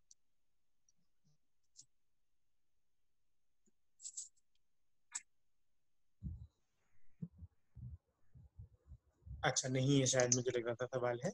नहीं, उसके बीच तो में हमने ये तीन चीजें अभी तक देखी, ठीक है, कि एक तो ये पितृसत्ता होता क्या है, पितृसत्ता हमें अभी कहाँ नजर आती है, और इसका आधार ये कहाँ से शुरू हुई, किस चीज पे आधारित है, कब ये उभर के आई, कब इसकी शुरुआत हुई, ये हमने थोड़ा सा देखा। और हमने बोला कि जब इसकी शुरुआत हुई तो ऐसे ही पुरुष प्रधानता के साथ में ही इसकी शुरुआत हुई, जब पुरुषों ने संपत्ति का और संतान का कंट्रोल ले लिया, उस पर निर्णय करने की क्षमता पुरुष की ज्यादा बनी, और फिर शायद उसके आधार पे जो है भूमिकाओं का बंटवारा हुआ। तो महिलाएं जो है वो बाहर नहीं जाएंगी, बाहर जाएंगी तो शायद वो किसी और के साथ भी हो सकती है, इसलिए महिलाएं जो है अंदर की रहेंगी, पुरुष बाहर जा सकते हैं। ठीक है, और ये सब तरह से, और महिलाओं का फिर जो है कि शरीर अगर महिलाओं का है एक तरह का, अगर जन्म महिलाएं देंगी तो बच्चों की देखरेख भी वही करेंगी, घर में वही रहेंगी, ये सब चलन जो है शायद उसी के साथ में शुरू। ठीक, तो ये कई अलग अलग तरह से लोग समझते हैं कि पितृसत्ता की शुरुआत या उसका उभर के आना हुआ। उसमें से एक जो कहानी है पितृसत्ता की वो ये, ठीक, जिसमें पुरुष प्रधानता, पुरुषों की निर्णय लेने की क्षमता, प्राइवेट प्रॉपर्टी यानी कि संपत्ति और संतान, इस पर कंट्रोल, ये पितृसत्ता से बिल्कुल जुड़ा हुआ है। ठीक, तो ये स्पष्ट है? अगर स्पष्ट है तो सब लोग एक थम्स अप अगर दे सकते हैं अपने ऐप में, जिसको अभी तक की बातचीत स्पष्ट है, क्लियर है।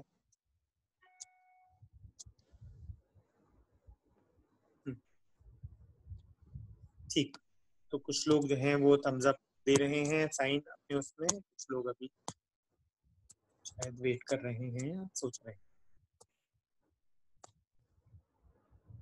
ठीक, तो आगे बढ़ते हैं।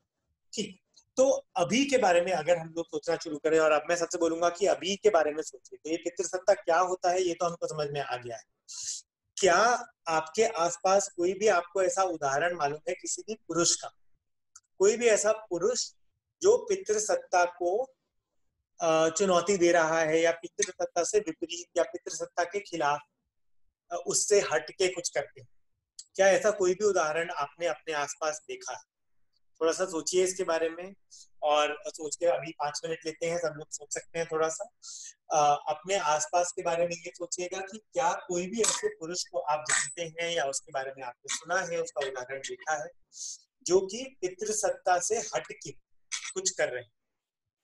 जो भी पितृसत्ता हमको सिखाती है, बताती है, ये प्रणाली जैसी चलती है, उससे हटकर क्या कोई भी ऐसा पुरुष है जिनको आप जानते हैं या जिनके बारे में आपने अपने आसपास सुना है, जो कुछ कर रहे हैं? ठीक, तो 3-4 मिनट लेते हैं, थोड़ा इसके बारे में सोचिएगा कि ऐसा कोई भी उदाहरण जो आपको ध्यान हो।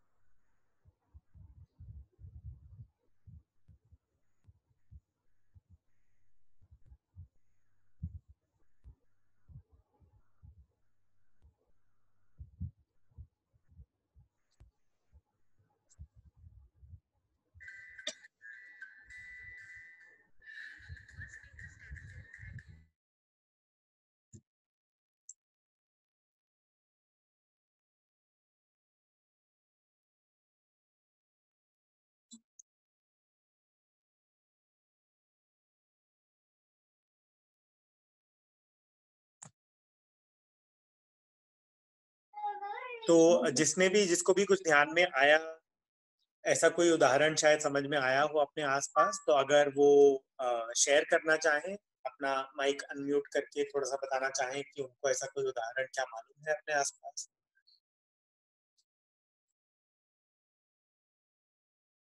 किसी भी ऐसे पुरुष का जो पितृसत्ता से हट के कुछ कर रहे हैं। विमला, क्या आप अपना हाथ खड़ा कर रही थी? आप कुछ कहना चाहते हो?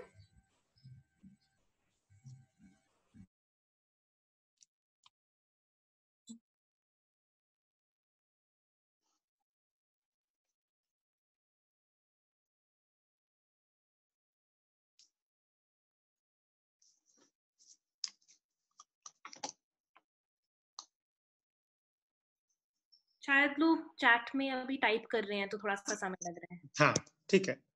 एक जवाब चैट में आया है, और लोग अगर टाइप करना चाहें तो बिल्कुल कर सकते हैं।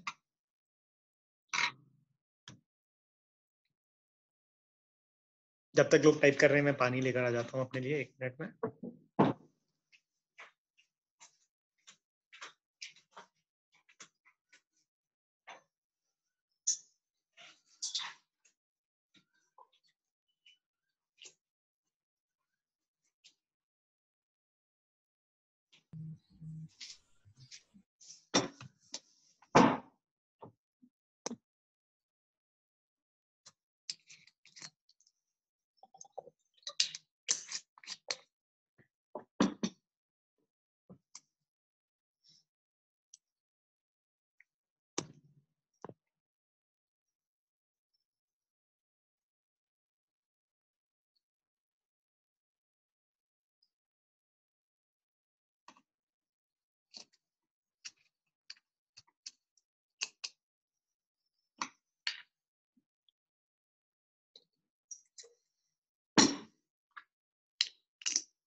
तो कुछ जो उदाहरण आए हैं वो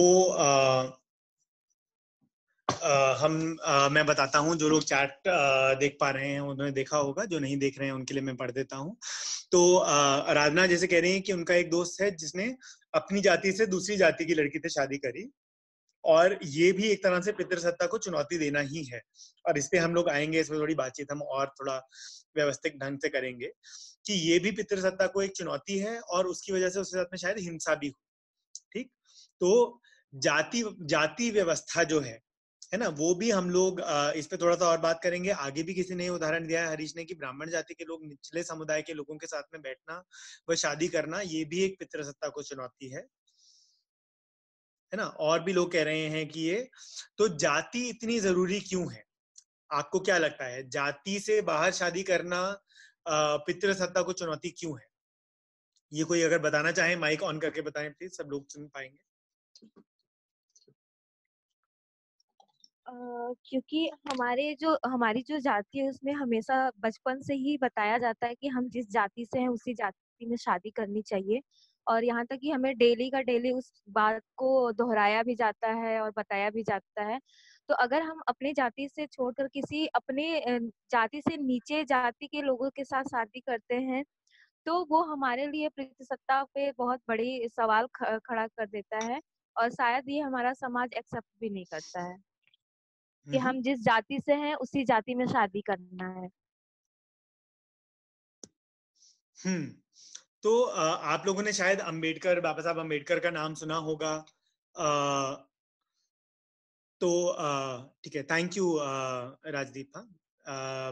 तो आपने शायद बाबा साहब अम्बेडकर का नाम सब लोगों ने सुना होगा, जिन्होंने ये भी कहा है कि अगर हमको जातिवाद को खत्म करना है तो हमको जाति से बाहर शादियां करनी जरूरी है। और ये भी शायद उन्होंने कहा कि पितृसत्ता जो है, जाति से बाहर शादी करना भी पितृसत्ता को एक बड़ी चुनौती है।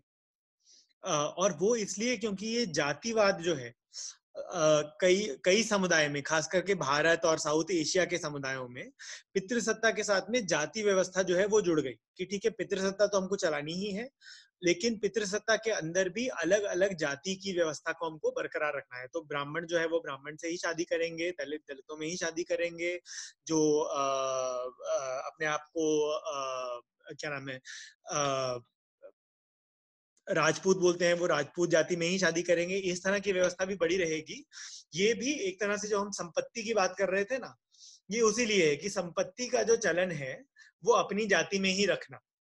और वो हम कैसे रख पाएंगे? अगर हम फिर वही जो हमने शुरू में बात करी कि महिलाओं को कंट्रोल कर पाएंगे। अगर मेरी जाति की महिलाएं किसी और जाति में नहीं जाएंगी, किसी और जाति से शादी नहीं करेंगी, तो वो जाति का जो एक बोलबाला है, मेरी जाति में जो ताकत है, मेरी जाति में जो संपत्ति है, वो उसी जाति में, उसी जाति के समुदाय में बनी रहे।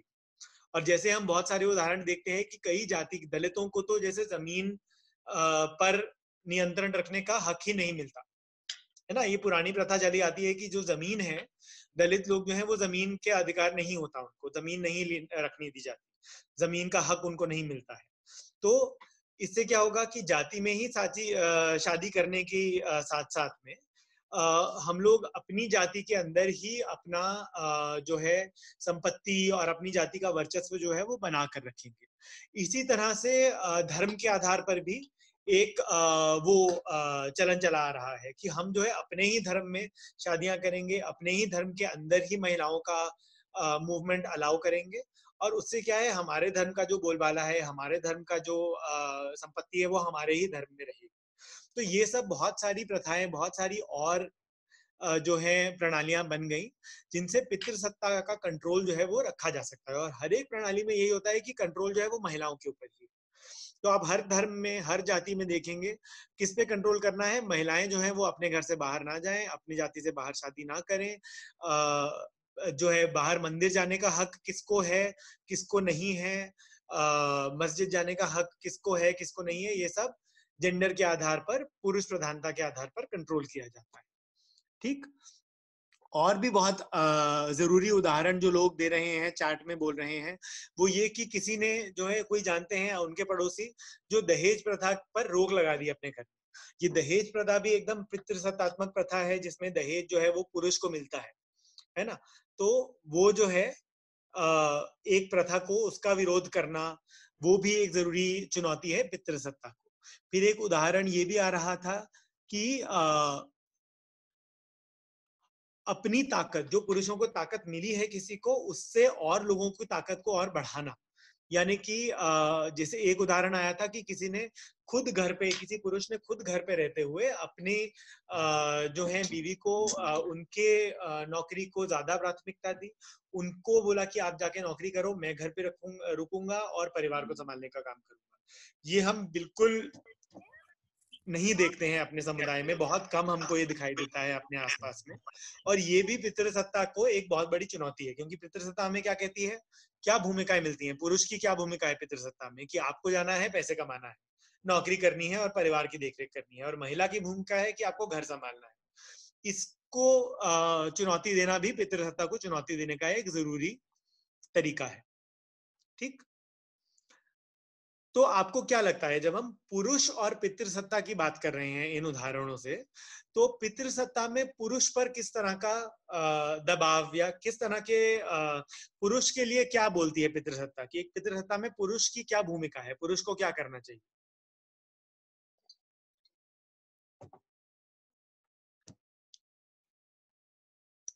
पुरुषों के लिए क्या बोल दिया है पितृसत्ता ने कि पुरुषों का क्या रोल है, उनके लिए क्या करना जरूरी है, उनकी क्या भूमिका है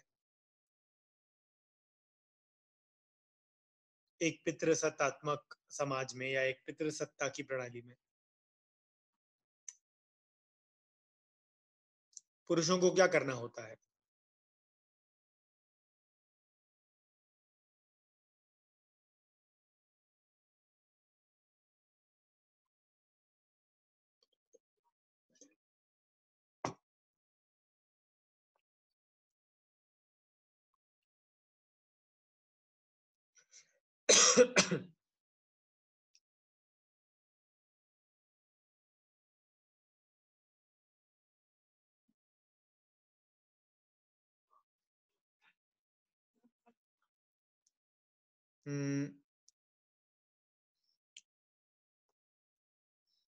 पुरुषों को निर्णय लेना है, उनको निर्णय करने होते हैं, ठीक है, तो निर्णय तो पुरुषों को करने होते हैं, और पुरुषों की क्या भूमिका है इसमें?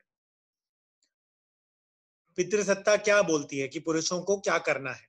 तो कमाना जो है, बाहर कमाने के लिए पुरुष को जाना है, परिवार को पालना है।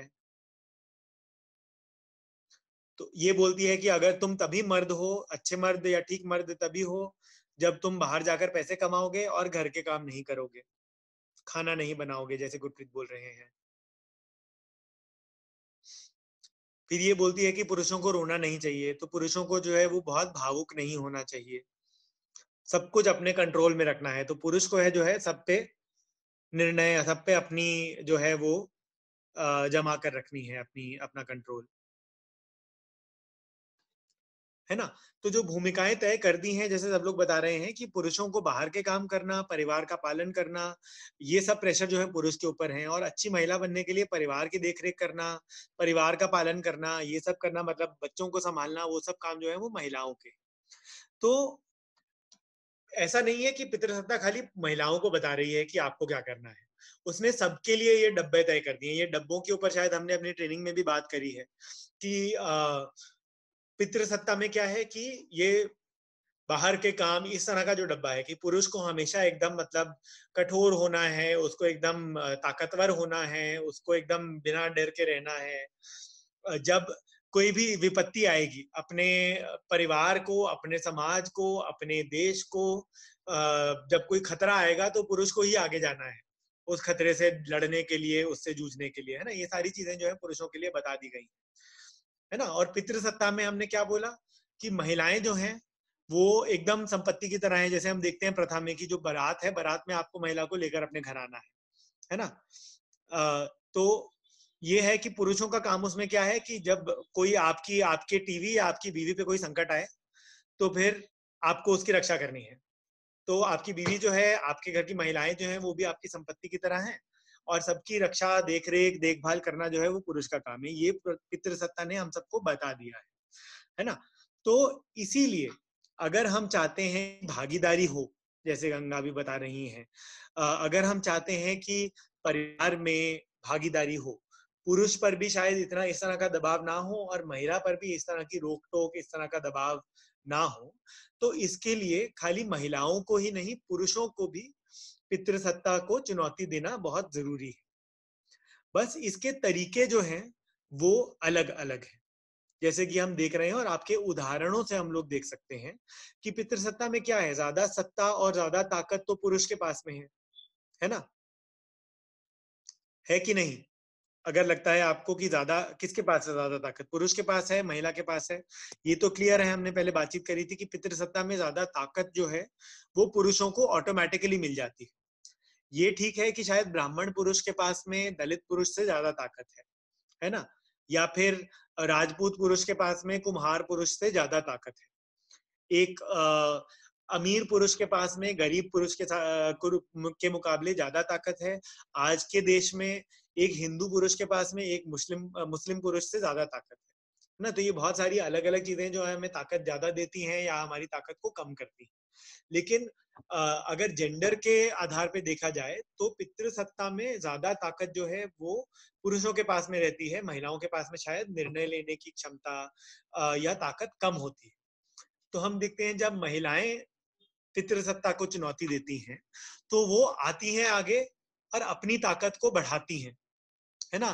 पढ़ लिख कर, जैसे एक उदाहरण पहले भी आ रहा था कि किसी फिल्म में या किसी वो उसमें उसका उदाहरण दे रहे थे कि महिलाएं जो हैं वो पढ़ लिख कर, नौकरी कर कर, पैसे कमा कर अलग अलग तरह से अपनी ताकत को बढ़ाती हैं और ताकत अपनी बनाती हैं ताकि वो सक्षम हो सके।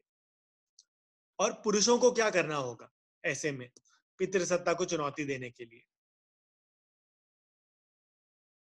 मीना, आपने हाथ रेस किया हुआ है, क्या आप कुछ कहना चाहते हो? नहीं? Okay. तो जैसे हम बोल रहे हैं कि महिलाओं के लिए तो ताकत लेना, अपनी ताकत को बढ़ाना जो है वो है पितृसत्ता को चुनौती। और पुरुषों के पास तो पहले ही ताकत है, पितृसत्ता में ज्यादा ताकत पुरुषों के पास में ही है। तो उनके लिए पितृसत्ता को चुनौती देने के यही तरीके हैं कि वो अपनी ताकत को छोड़ें, घर में निर्णय लेने की जो ताकत उनकी है उसका बंटवारा करें, निर्णय में और लोगों को भी शामिल करें, निर्णय लेने की क्षमता और निर्णय लेने का अधिकार और लोगों को भी दें।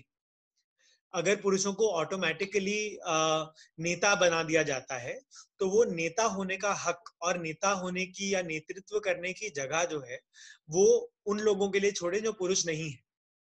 अपनी ताकत को छोड़े, ठीक। अपनी ताकत का इस्तेमाल और लोगों को ज्यादा ताकतवर करने के लिए करें। जैसे कि आप बता रहे थे एक उदाहरण में कि किसी ने ये किया कि मेरी बीवी जो है वो अपनी नौकरी करेंगी, उनकी नौकरी को मैं प्राथमिकता दूंगा और घर के काम जो है वो मैं करूं। तो अपने पास जो ये निर्णय लेने की क्षमता थी कि मैंने बोल दिया कि मेरे घर में ऐसा ही होगा, लेकिन उस निर्णय लेने की ताकत का इस्तेमाल जो है उन्होंने ऐसे किया कि उससे किसी और को ताकतवर बनाया, किसी और को बोला कि ठीक है पैसे तुम कमाओ, पैसे पे कंट्रोल तुम रखो, ठीक। तो या तो अपनी ताकत को छोड़ना, अपनी ताकत को गिव अप करना, या फिर अपनी ताकत का इस्तेमाल करना किसी और को ज्यादा ताकतवर बनाने में, ठीक। तो ये तरीके हैं जिससे हम देख रहे हैं कि पुरुष जो है वो पितृसत्ता को चुनौती दे रहे हैं, भेदभाव ना करके। तो अपनी ताकत का इस्तेमाल वो कैसे करते हैं? भेदभाव ना करके करते हैं, भेदभाव के खिलाफ आवाज उठाकर अगर वो करते हैं। तो ये तरीके हैं कुछ मर्दों के पितृसत्ता को चुनौती देने के। ये स्पष्ट है? इस पे किसी की कोई प्रतिक्रिया, कोई ख्याल किसी को जो आ रहा है, कोई कुछ जोड़ना चाहते हैं इसमें? तो आप अनम्यूट करके माइक ऑन करके भी बता सकते हैं।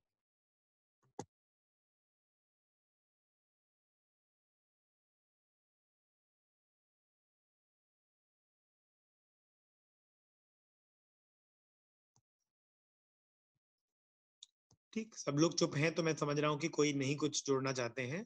और मैं ये भी समझ रहा हूँ कि सबको सब कुछ एकदम समझ में आ गया है। हाँ, अगर नहीं समझ में आया है या किसी भी चीज पे दोबारा बात करनी है तो बिल्कुल आप बोल सकते हैं, क्योंकि टाइम तो है थोड़ा अपने पास में।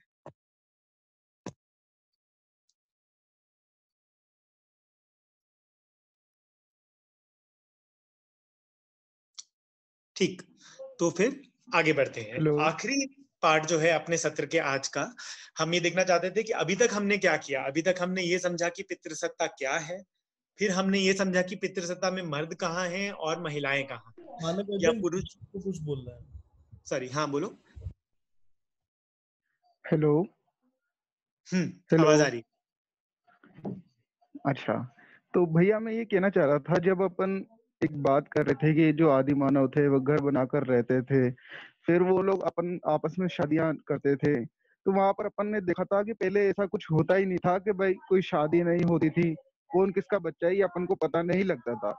अगर ये बात मैं किसी तीसरे को समझाता हूँ तो उसके मन में ये बातें सुनकर एक क्वेश्चन जरूर आएगा, क्या मैं ये शो करना चाहता हूँ कि शादियां करना गलत है? तो आपको क्या लगता है, शादी करना गलत है या सही है, या शादी क्यों जरूरी है? एक सवाल ये है कि अच्छा शादी करना जरूरी क्यों? गलत सही पे नहीं जाते हैं, गलत सही तो सबकी अपनी अपनी धारणा हो सकती है। तो आपको क्या लगता है शादी करना जरूरी क्यों होता है? तो यही क्वेश्चन मैं आपसे करना चाहता था। हाँ, तो मैंने तो शादी नहीं करी, तो तो आप मुझे बताइए जिन्होंने शादी करी है या करना चाह रहे हैं, आपको क्या लगता है शादी? हम और लोगों से भी पूछ सकते हैं, खोल सकते हैं सवाल कि लोगों को क्या लगता है शादी करना जरूरी क्यों है? कोई भी जवाब दे सकते हैं।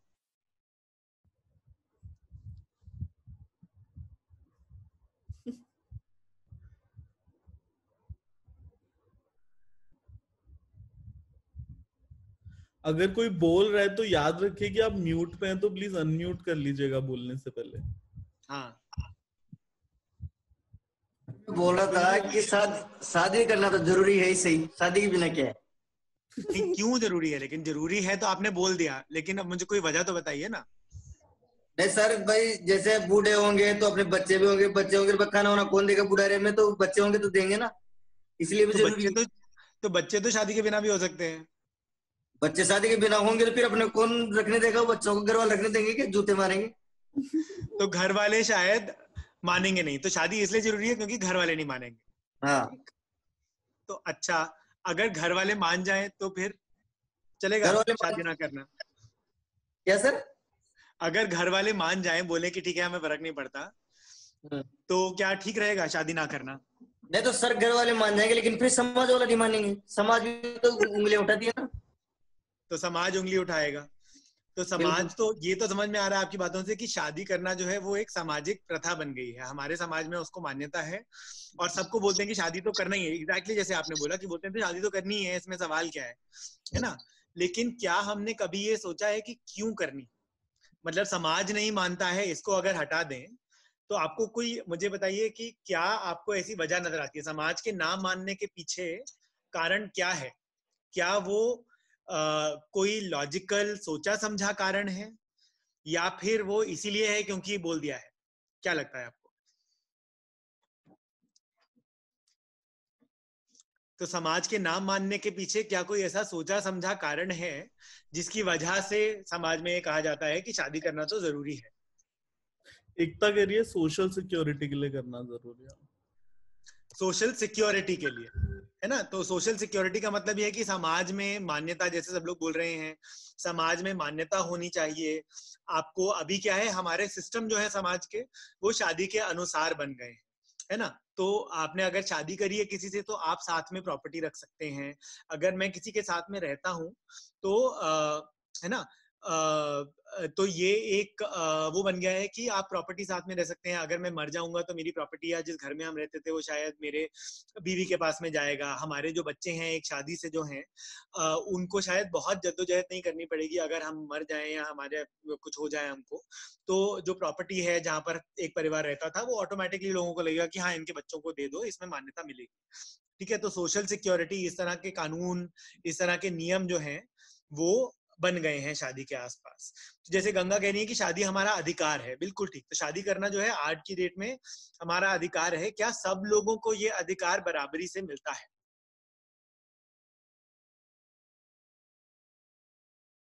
तो शादी करने का अधिकार जो है, क्या सब लोगों को ये अधिकार बराबरी से मिलता है?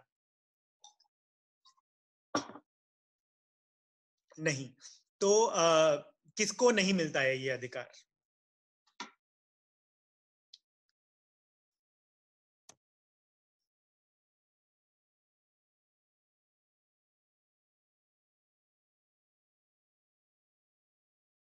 तो कब ये अधिकार नहीं मिलता है हमें शादी करने का?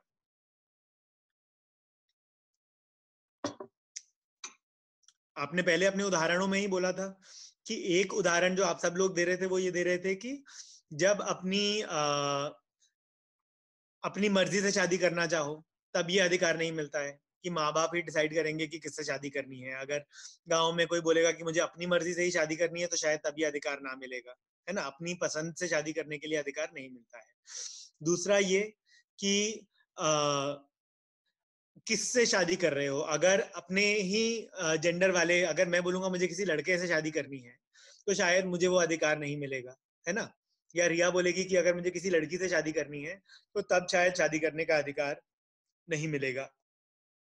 फिर कई और भी इस तरह के पैमाने होते हैं। अगर मैं बोलूंगा मेरे को किसी प्यार है किसी महिला से जो मुझसे शायद 30 साल बड़ी हैं और उनकी पहले 2 शादियां हो चुकी हैं और उनके 3 बच्चे हैं, लेकिन अब वो डिवोर्स हैं, तो शायद मेरे परिवार वाले और मेरे समुदाय वाले फिर भी ना माने, बोलेंगे कि क्या इसने जादू टोना कर दिया कि लड़का जो है ये पागल हो गया है, ऐसी बुढ़िया से शादी कर रहा है ना। ऐसी सब चीजें सुनते हैं हम लोग आसपास में। जबकि ऐसे नहीं बोलेंगे, वो ऐसे बोलेंगे कि शायद इसको लड़की नहीं मिल रही है, लड़की या मिल तो ये जाती बोलेंगे कि लड़के में कुछ गड़बड़ होगी तभी इसको कोई लड़की नहीं मिल रही ढंग की, तो ऐसी औरत से शादी कर रहा है ना। तो ये सब भी होता है। तो शादी करना हमारा अधिकार तो है ना, लेकिन शादी सब अपने अधिकार से, सब अपनी मर्जी से शायद नहीं कर पाते, ठीक है।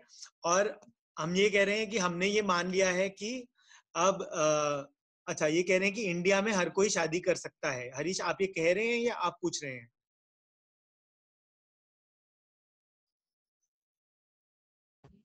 हेलो, हाँ हरीश, आवाज आ रही है। हाँ बिल्कुल सर, इंडिया में हर कोई शादी कर सकता है सर। अपने संवैधानिक रूप से ऐसा कोई बंधन नहीं है कि नहीं कर सकता शादी। तो संवैधानिक रूप से तो इंडिया में हर कोई शादी कर सकता है ना। शादी करने के जो कुछ कानून हैं वो धार्मिक भी हैं।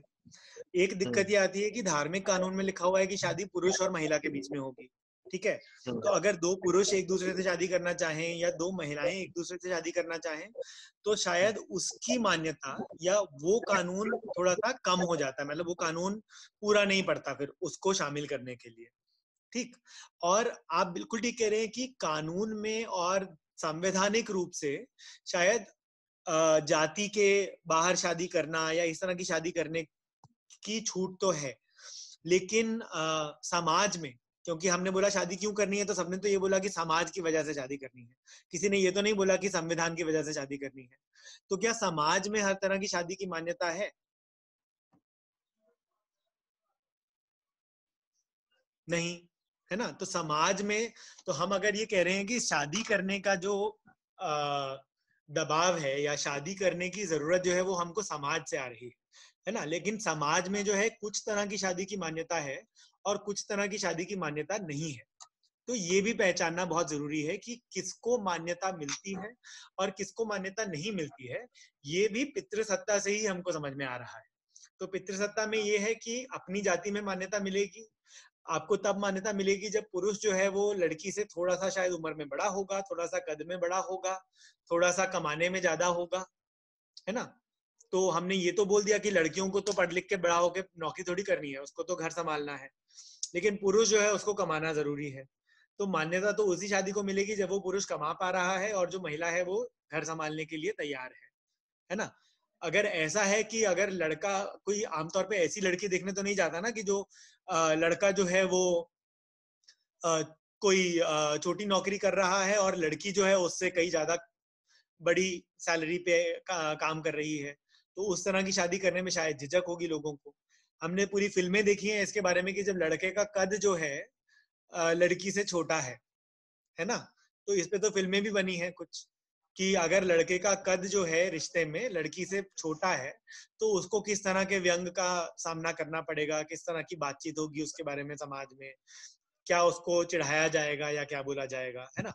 तो कौन सी शादी या किस तरह के रिश्ते को मान्यता मिलती है और नहीं मिलती है, उसका दबाव भी कई बार पितृसत्तात्मक रूप से ही हमारे ऊपर बनता है, ठीक। तो आपके ओरिजिनल सवाल पे अगर हम वापस आए कि शादी, क्या हम लोगों को ये बोलने की कोशिश कर रहे हैं कि शादी मत करो, शादी खराब है? तो सॉरी, मैंने अपना हाथ रेज कर दिया, वो अपने आप बंद नीचे हो जाएगा शायद। हाँ, तो हम ये बिल्कुल बोलने की कोशिश नहीं कर रहे हैं कि शादी करना खराब है या नहीं करना चाहिए। हम ये जरूर बोल रहे हैं कि शादी की प्रथा जब शुरू हुई तो शायद वो इस तरह की प्रथा थी कि मुझे नियंत्रण करना है एक महिला के ऊपर, तो वो करने के लिए, उसको बांध कर रखने के लिए, अपने पास में रखने के लिए और अपनी संतान को पहचानने के लिए मैं शादी कर लूं। अब अगर जमाना बदल गया है तो शादी की प्रथा में भी हमें बदलाव लाने चाहिए, है ना। तो क्या कर सकते हैं हम बदलाव लाने के लिए? तो आपने बोला जैसे कि पितृसत्तात्मक रीति रिवाज शादी में तो बहुत हैं, तो क्या हम करवा चौथ की प्रथा में बदलाव कर सकते हैं? कई लोग जैसे करते ही हैं आजकल की करवा चौथ में जो है वो पुरुष और महिला दोनों ही व्रत रखते हैं, है ना? तो अगर पुरुष महिला दोनों व्रत रख रहे हैं तो पुरुष को तो सब लोग ये बोलते हैं कि अरे कितना अच्छा पति है, वो भी व्रत रख रहा है, लेकिन महिला को तो कोई नहीं बोल रहा कि भाई अच्छी पत्नी है, व्रत रख रही है। उसके लिए तो ये मान्यता मान्य ही है ना कि उसको तो व्रत रखना ही रखना है। पुरुष के पास में जो है वो ऑप्शन है, पुरुष जो है वो ये निर्णय ले सकता है कि उसे व्रत रखना है या नहीं रखना है, लेकिन महिला के लिए तो इसमें निर्णय की कोई बात नहीं है, उसको रखना ही। तो क्या हम ये बोल सकते हैं कि करवा चौथ में मैं बोलूं कि मेरी बीवी जो है वो व्रत नहीं रखेगी, है ना? क्या उस तरह से हम लोग चुनौती दे सकते हैं और उस प्रथा को हम बदल सकते हैं? या फिर अगर हम बोल रहे हैं कि नाम बदलेंगे शादी के बाद में, महिला जो है वो नाम बदल के पुरुष का नाम ले लेगी, है ना? तो कभी ऐसा तो नहीं होता है कि पुरुष जो है वो बदल के महिला का नाम ले ले, है ना? तो क्या हम ये निर्णय ले सकते हैं कि शादी के बाद में मैं अपेक्षा रखूंगा या मैं ये निर्णय लेता हूँ कि मेरी बीवी जो है वो नाम नहीं बदलेगी, वो अपना ही नाम रखेंगी, है ना? क्यों नाम बदले वो शादी के बाद में? तो क्या इस तरह के निर्णय हम लोग ले सकते हैं जिससे शादी को थोड़ा और बराबरी वाला एक रिवाज या एक बराबरी वाला संबंध हम लोग बनाने की कोशिश करें? ठीक, तो हम ये बिल्कुल नहीं कहना चाहते हैं कि शादी खराब है या शादी मत करिए। हम ये कहना चाहते हैं कि शादी का अधिकार है और हम कोशिश करेंगे कि हर एक को, जिसको भी जिससे शादी करनी है, उसको उस तरह से शादी करने का संवैधानिक अधिकार मिले। और फिर हम ये भी बोलेंगे कि जिसको भी ये शादी करने के अधिकार में ये भी शामिल है कि शादी ना करने का अधिकार। तो जिसको शादी नहीं करनी है उस पे भी दबाव ना बने कि अरे सुरेश तूफान आ रहा है क्या? ओहो, कोई नहीं, तो देखिए कोशिश कीजिए अगर सुन पाए, नहीं तो आप अंदर जाके थोड़ा अपना ध्यान रखिए पहले। तो हम ये बोल रहे हैं और हम कोशिश करते हैं कि थोड़ा बहुत ये टाइप कर दें अगर हम लोग चैट के अंदर हम जो 2-3 चीजें बोल रहे हैं कि एक ये बोल रहे हैं कि शादी करने का अधिकार सबको बराबरी से होना चाहिए। दूसरा ये बोल रहे हैं कि उसी अधिकार में शादी ना करने का अधिकार भी शामिल है, तो दबाव नहीं होना चाहिए कि शादी करो ही करो या इससे करो या इस तरह से। और तीसरी चीज ये बोल रहे हैं कि हम सब ये कोशिश करें कि शादी को एक बराबरी का संबंध और एक बराबरी का रिवाज बना सके। ठीक, ये 3 चीजें हम लोग बोल रहे हैं शादी के बारे में। दोबारा बोल रहे हैं। और कोई सवाल किसी का? मानक वेद प्रकाश शायद वो 3 बिंदु दोहराने के लिए कह रहे हैं। सॉरी, एक बार रिपीट करेंगे, मेरी शायद मैं चैट में वेद प्रकाश अगर आप मुझे सुन सकते हो तो आप चैट में पढ़ सकते हो। तो चैट में भी हम लिखने की कोशिश कर रहे हैं जो हम लोग मेन मुद्दे बोल रहे हैं। ओके, तो ये स्पष्ट। और कोई भी सवाल, और कोई किसी का ख्याल इस पे?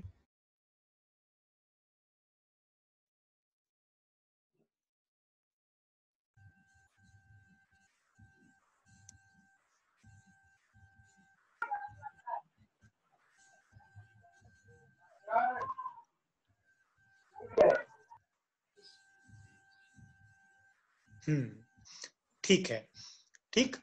तो एक तो ये, फिर हम क्या बोल रहे हैं कि पुरुषों के, और दूसरी जो इम्पोर्टेंट मुद्दा हमने ये बोला कि पितृसत्ता को चुनौती देने के तरीके जो हैं वो पुरुषों और महिलाओं के लिए शायद अलग अलग हो सकते हैं। महिलाओं को ज्यादा ताकत लेना, अपनी क्षमता को बढ़ाना, इससे पितृसत्ता को चुनौती होगी क्योंकि पितृसत्ता में महिलाओं को कम माना जाता है। और पुरुषों का अपनी सत्ता को छोड़ना, निर्णय लेने के अधिकार को छोड़ना, उसको और लोगों को देना, या फिर अपनी ताकत का इस्तेमाल और लोगों की, जो पुरुष नहीं है, उन लोगों के नेतृत्व और उन लोगों की ताकत को बढ़ाने में करना अपनी ताकत का इस्तेमाल। ये कुछ तरीके हैं पितृसत्ता को चुनौती देने के, है ना। तो पुरुषों को ये ताकत मिली है आज के जमाने में कि वो डिमांड कर सकते हैं दहेज की। इस ताकत को छोड़ना और बोलना कि नहीं, मैं दहेज नहीं लूंगा, ये एक तरीका है पितृसत्ता को चुनौती देने का। पुरुषों को ताकत मिली है कि अपने परिवार के निर्णय आप ही लें। तो इस ताकत को छोड़ना और बोलना कि मेरे परिवार के निर्णय जो है वो पूरा परिवार मिलकर ले, है ना। अपने बच्चों की शादी कहाँ करनी है मैं तय करके खाली उनको बता नहीं दूंगा, उनसे पूछूंगा। या मेरी पत्नी को क्या करना है, कहाँ जाना है, ये खाली मैं उसके लिए निर्णय नहीं लूंगा, उससे पूछूंगा कि तुम कहाँ जाना चाहते हो, क्या करना चाहते हो, और उसके अनुसार हम लोग मिलकर निर्णय लेंगे। तो पुरुष, हाँ सॉरी, कोई कुछ बोल रहे हैं? नहीं, ओके। तो अंत करने के लिए आखिरी अपने पास में कुछ 15-20 मिनट हैं, उसमें हम लोग ऐसे कुछ उदाहरण आपको देना चाहते थे पुरुषों के, जो थोड़े जाने माने लोग हैं, जो थोड़े शायद प्रचलित उदाहरण हैं, ऐसे पुरुष जिनको शायद आप जानते होंगे, आपने शायद उनमें से कुछ के नाम सुने होंगे, कुछ के नहीं सुने होंगे, जिन्होंने अपनी जिंदगी में अलग अलग तरह से पितृसत्ता को चुनौती दी। ठीक, इसमें से 2 उदाहरण ऐसे हैं जो लोग अब नहीं रहे, जो पहले पुराने उदाहरण हैं, जो अभी इस दुनिया में नहीं है, और एक उदाहरण ऐसा है जो अभी आज के जमाने में भी एक पुरुष जो पितृसत्ता को चुनौती दे रहे हैं। ठीक, मैंने नोट्स बनाए थे इसके बारे में जो मुझे मिल नहीं रहे हैं। हाँ, तो एक उदाहरण जो है वो है, आप सबने क्या ज्योतिबा फुले का नाम सुना है? ज्योतिराव गंगाराम फुले। अगर आपने सुना है तो आप एक थम्स अप दे सकते हो। हाँ, ज्योतिबा फुले का नाम सुना है आपने? कुछ लोगों ने सुना है, कुछ लोगों ने शायद नहीं सुना है। ज्योतिबा फुले का जन्म जो है 11 अप्रैल 1827 में उनका जन्म हुआ। वो आजादी की लड़ाई में और अलग अलग तरह से जो आजादी का आंदोलन था और कई और आंदोलनों में जाने माने एक व्यक्ति हैं जिनके बारे में हम जानते हैं। 1827 में उनका जन्म हुआ और 1890 में उनकी मृत्यु हुई। और ज्योतिबा फुले जो हैं वो खास तौर से दलित आंदोलन और ये जाति के आधार पे जो हिंसा होती है, जातिगत जो एक व्यवस्था है, उसको चुनौती देने में काफी जाने माने हैं। ठीक है, दलित आंदोलन में एक बहुत ही जाने माने नाम है ज्योतिबा फुले।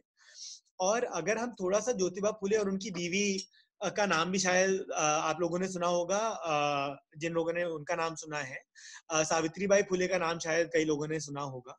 अगर जिन्होंने शायद ज्योतिबा फुले का नहीं सुना है तो शायद सावित्रीबाई फुले का नाम सुना होगा। वो भी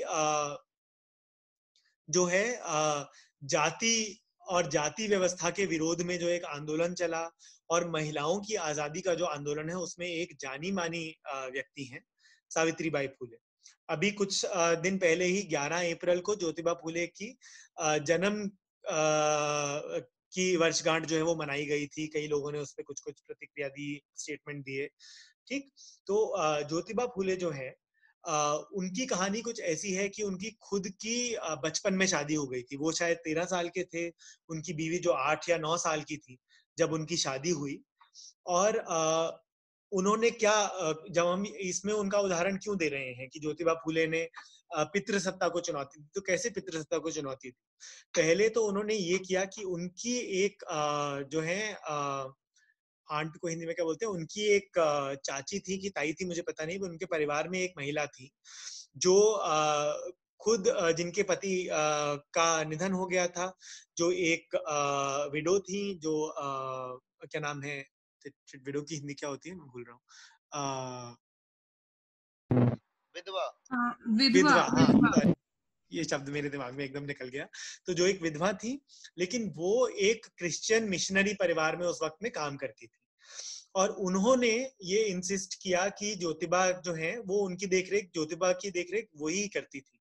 वो एक महिला जो यहाँ काम करती थी, क्रिश्चियन मिशनरी के परिवार में वहां पे काम करती थी।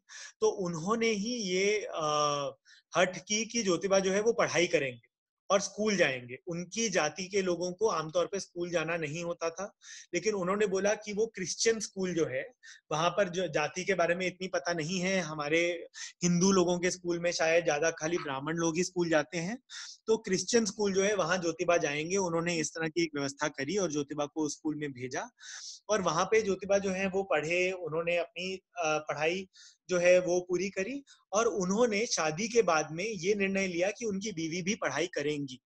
तो उन्होंने घर में खुद सावित्रीबाई को पढ़ाया, ये सुनिश्चित किया कि वो अपनी पढ़ाई पूरी करें। और फिर उन्होंने अपनी जिंदगी में कई सारे ऐसे उदाहरण देखे जहां पर अपने दोस्तों के घर में उन्होंने देखा कि विधवाओं के साथ में बहुत खराब व्यवहार होता है।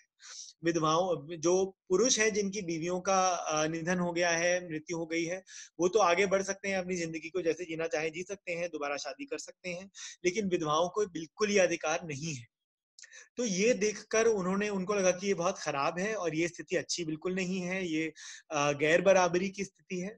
तो उन्होंने ना सिर्फ दलित आंदोलन में जातिगत बराबरी के लिए काम किया, बल्कि महिलाओं की बराबर की ताकत होने के लिए, बराबर के अधिकार के लिए, और खास तौर से विधवाओं के बराबर के अधिकार होने के लिए उन्होंने बहुत काम किया। तो उन्होंने आगे जाकर पहला ऐसा स्कूल शुरू किया जो हर जाति की लड़कियां जहां पर पढ़ने आ सकती थी। लड़कियां उस वक्त स्कूल नहीं जाती थी। उन्होंने और सावित्रीबाई ने मिलकर एक ऐसा स्कूल शुरू किया जहां पर हर जाति की लड़कियां साथ में आकर पढ़ाई कर सकती थी। और सावित्रीबाई फिर इंडिया की हिस्ट्री में पहली ऐसी महिला थी जिन्होंने पढ़ाई, जो टीचर बनी, जिन्होंने लड़कियों को पढ़ाने का काम शुरू किया। ठीक। और उन्होंने खास तौर से ये विधवा और बिना शादी की, उन्होंने ये भी इस तरह के उदाहरण अपनी खुद की जिंदगी में देखे जहां पर एक विधवा थी जिसका उन्होंने ऐसा एक उदाहरण था वो, जिसमें एक विधवा जो है उसके साथ में जबरदस्ती करी किसी और ने, किसी एक ब्राह्मण ने एक विधवा के साथ में जबरदस्ती करी और उसके साथ में बलात्कार किया। उस विधवा का जो बच्चा था, फिर जब उसका शिशु हुआ तो उस विधवा के पास में कोई जरिया ही नहीं था, कोई मान्यता नहीं थी इस तरह के बच्चों को वो क्या करें, कहाँ जाएं, कैसे उसको लेकर जाएं। तो उस बच्चे का उस विधवा ने खुद ही जो है उसको मार दिया पैदा होने के बाद में, क्योंकि कोई भी ऐसी जगह नहीं थी जहां वो उस बच्चे की देखरेख कर पाती। और फिर इसके लिए उस विधवा के खिलाफ ही एक केस हुआ और उनको सजा दी गई। उनको अंडमान में जो उस टाइम कारावास बना था, काला पानी जिसको हम लोग बोलते हैं अभी भी, वहां भेज दिया गया।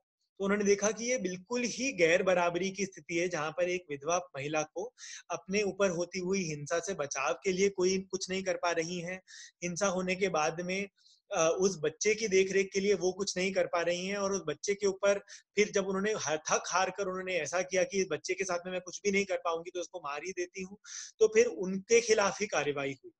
तो इस तरह के जब एकदम घोर हिंसा के उदाहरण जब उन्होंने देखे, तो उन्होंने खुद एक विधवा और अनब्याहता जो महिलाएं थी, जो अनमैरिड महिलाएं थी, जो ब्याहता नहीं थी, उनके और उनके बच्चों के देखरेख के लिए, उनके रिहैबिलिटेशन के लिए एक होम भी शुरू किया। उसके लिए उन्होंने काम शुरू किया अपनी जिंदगी में। और तब बिल्कुल मान्यता नहीं थी इस तरह के किसी भी काम को, महिलाओं के या फिर विधवाओं के वापस समाज में आने की या फिर अपनी जिंदगी अलग तरह से बिताने की कोई प्रणाली, कोई कार्य उस पर नहीं करता था। तो उसको उन्होंने शुरू किया अपनी जिंदगी।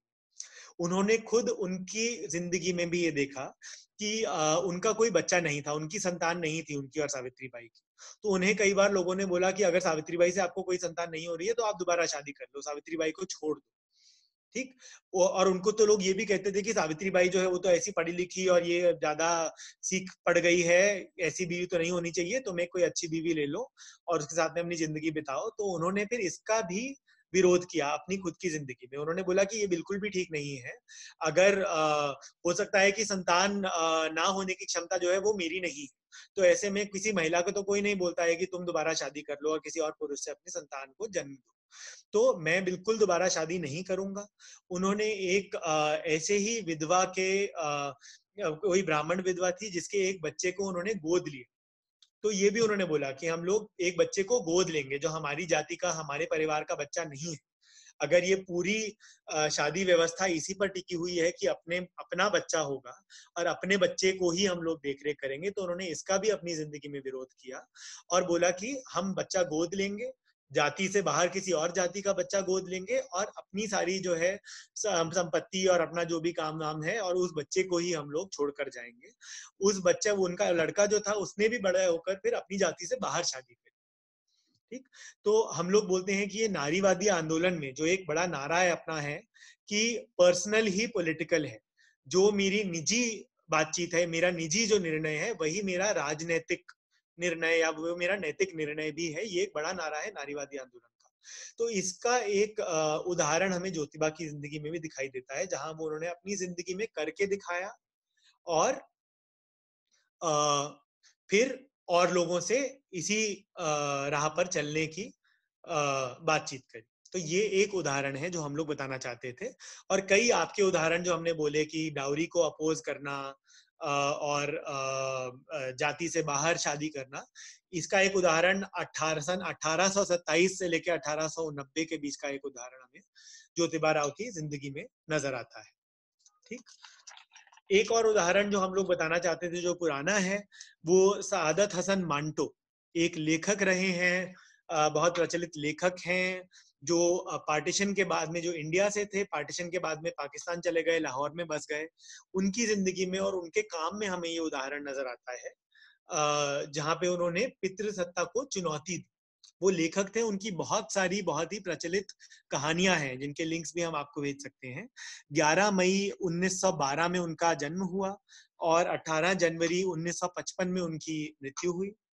और मांटो जो हैं, उन्होंने जिस तरह से वो अपनी कहानियों में, अपने लेखन में वो महिलाओं के बारे में लिखते थे, उससे पितृसत्ता को बहुत बड़ी चुनौती थी।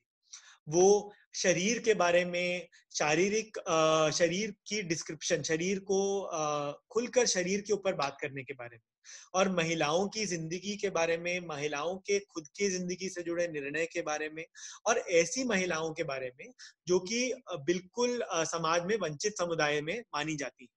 तो बहुत सारी महिलाएं जो कि सेक्स वर्क करती हैं, जो जिन्हें उस टाइम पे भी और शायद अभी भी बाजारू महिला या इस तरह की चीजें कह के एकदम नीचा दिखाया जाता था।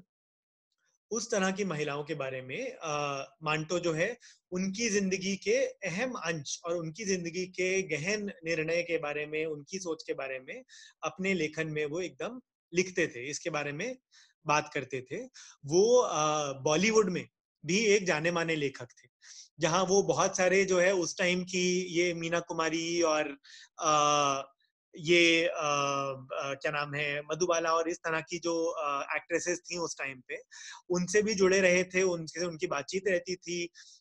उस तरह के उस टाइम के जो एक्टर थे, जो लेखक बॉलीवुड में स्क्रिप्ट लिखते थे, उनको भी वो जानते थे और उस पर भी वो लिखते थे। और उस टाइम पे यही कहा जाता था कि ये जो सब लोग कहते थे कि बॉलीवुड में भी जो है वो बाजारू महिलाओं से कोई बेहतर अच्छे परिवार की महिलाओं को बॉलीवुड में आना चाहिए, ऐसा लोग कहते थे।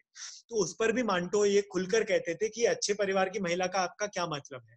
अगर कोई महिला एकदम स्पष्ट रूप से पैसे कमाने के लिए अपने निर्णय से कोई भी व्यवसाय में आ रही है, भले ही वो सेक्स वर्क का व्यवसाय हो, भले ही वो बॉलीवुड का व्यवसाय हो, वो जिस भी निर्णय के साथ में, जिस भी तरह से वो इस इंडस्ट्री में आ रही है, वो ठीक निर्णय, तो उसे खराब कहने का कोई भी अधिकार किसी को नहीं है। ये खुलकर मांटो उस वक्त में कहते थे। ठीक, उनकी कई कहानियां हैं जिनमें खास करके पार्टीशन में जो महिलाओं के साथ में हिंसा हुई, बलात्कार हुए, इस तरह की जो बहुत सारे इंसिडेंट हुए, उनके बारे में उन्होंने खुलकर लिखा है। इसके बारे में उन्होंने चर्चा करी है अपने लेखन में, अपनी लिखाई में। और ये जो है आप देख भी सकते हैं, रेडियो मिर्ची जो एक बड़ा रेडियो चैनल है दिल्ली में जो और बड़ी बड़ी शहरों में जो आता है, उन्होंने भी यूट्यूब पर मांटो की बहुत सारी कहानियों के सुनने वाले ऑडियो वर्जन बनाए हैं। तो आप वो सुन भी सकते हैं, हम नाम भी भेज सकते हैं कि कौन सी कहानियां हैं जिनमें महिलाओं के किरदार के बारे में उन्होंने बनाए अपनी कहानी।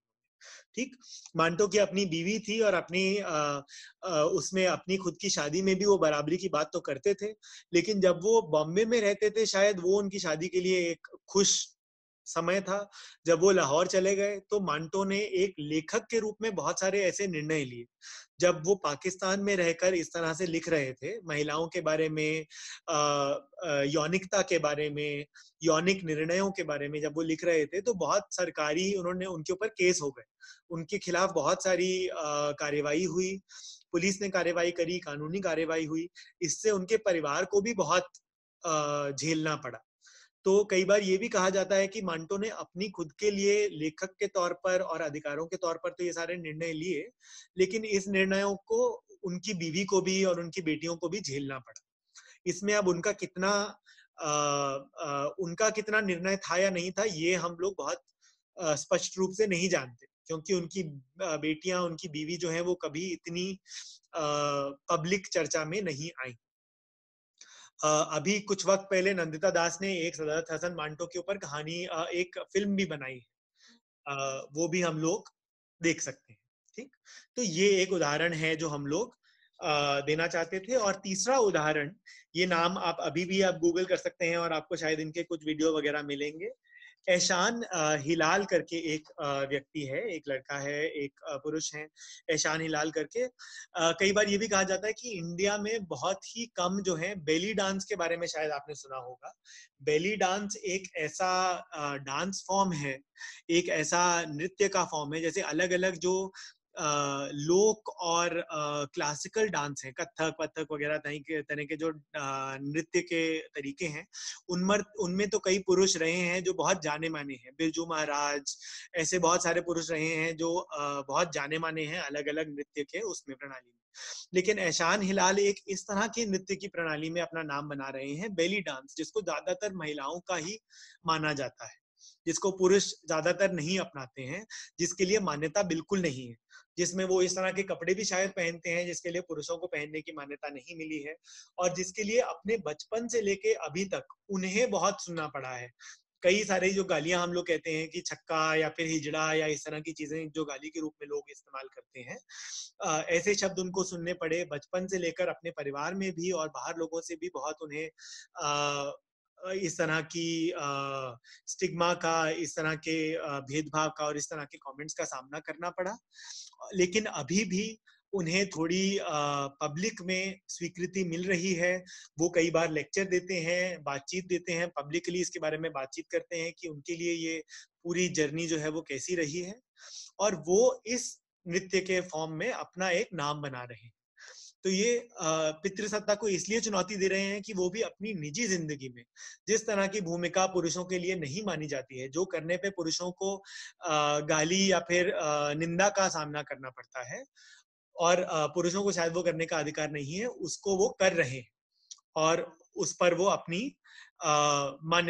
एक मान्यता बना रहे हैं। तो कुछ अभी जैसे श्रेया स्क्रीन में भी फोटो वगैरह शेयर कर रही हैं एहसान की, तो इस तरह के नृत्य, इस तरह के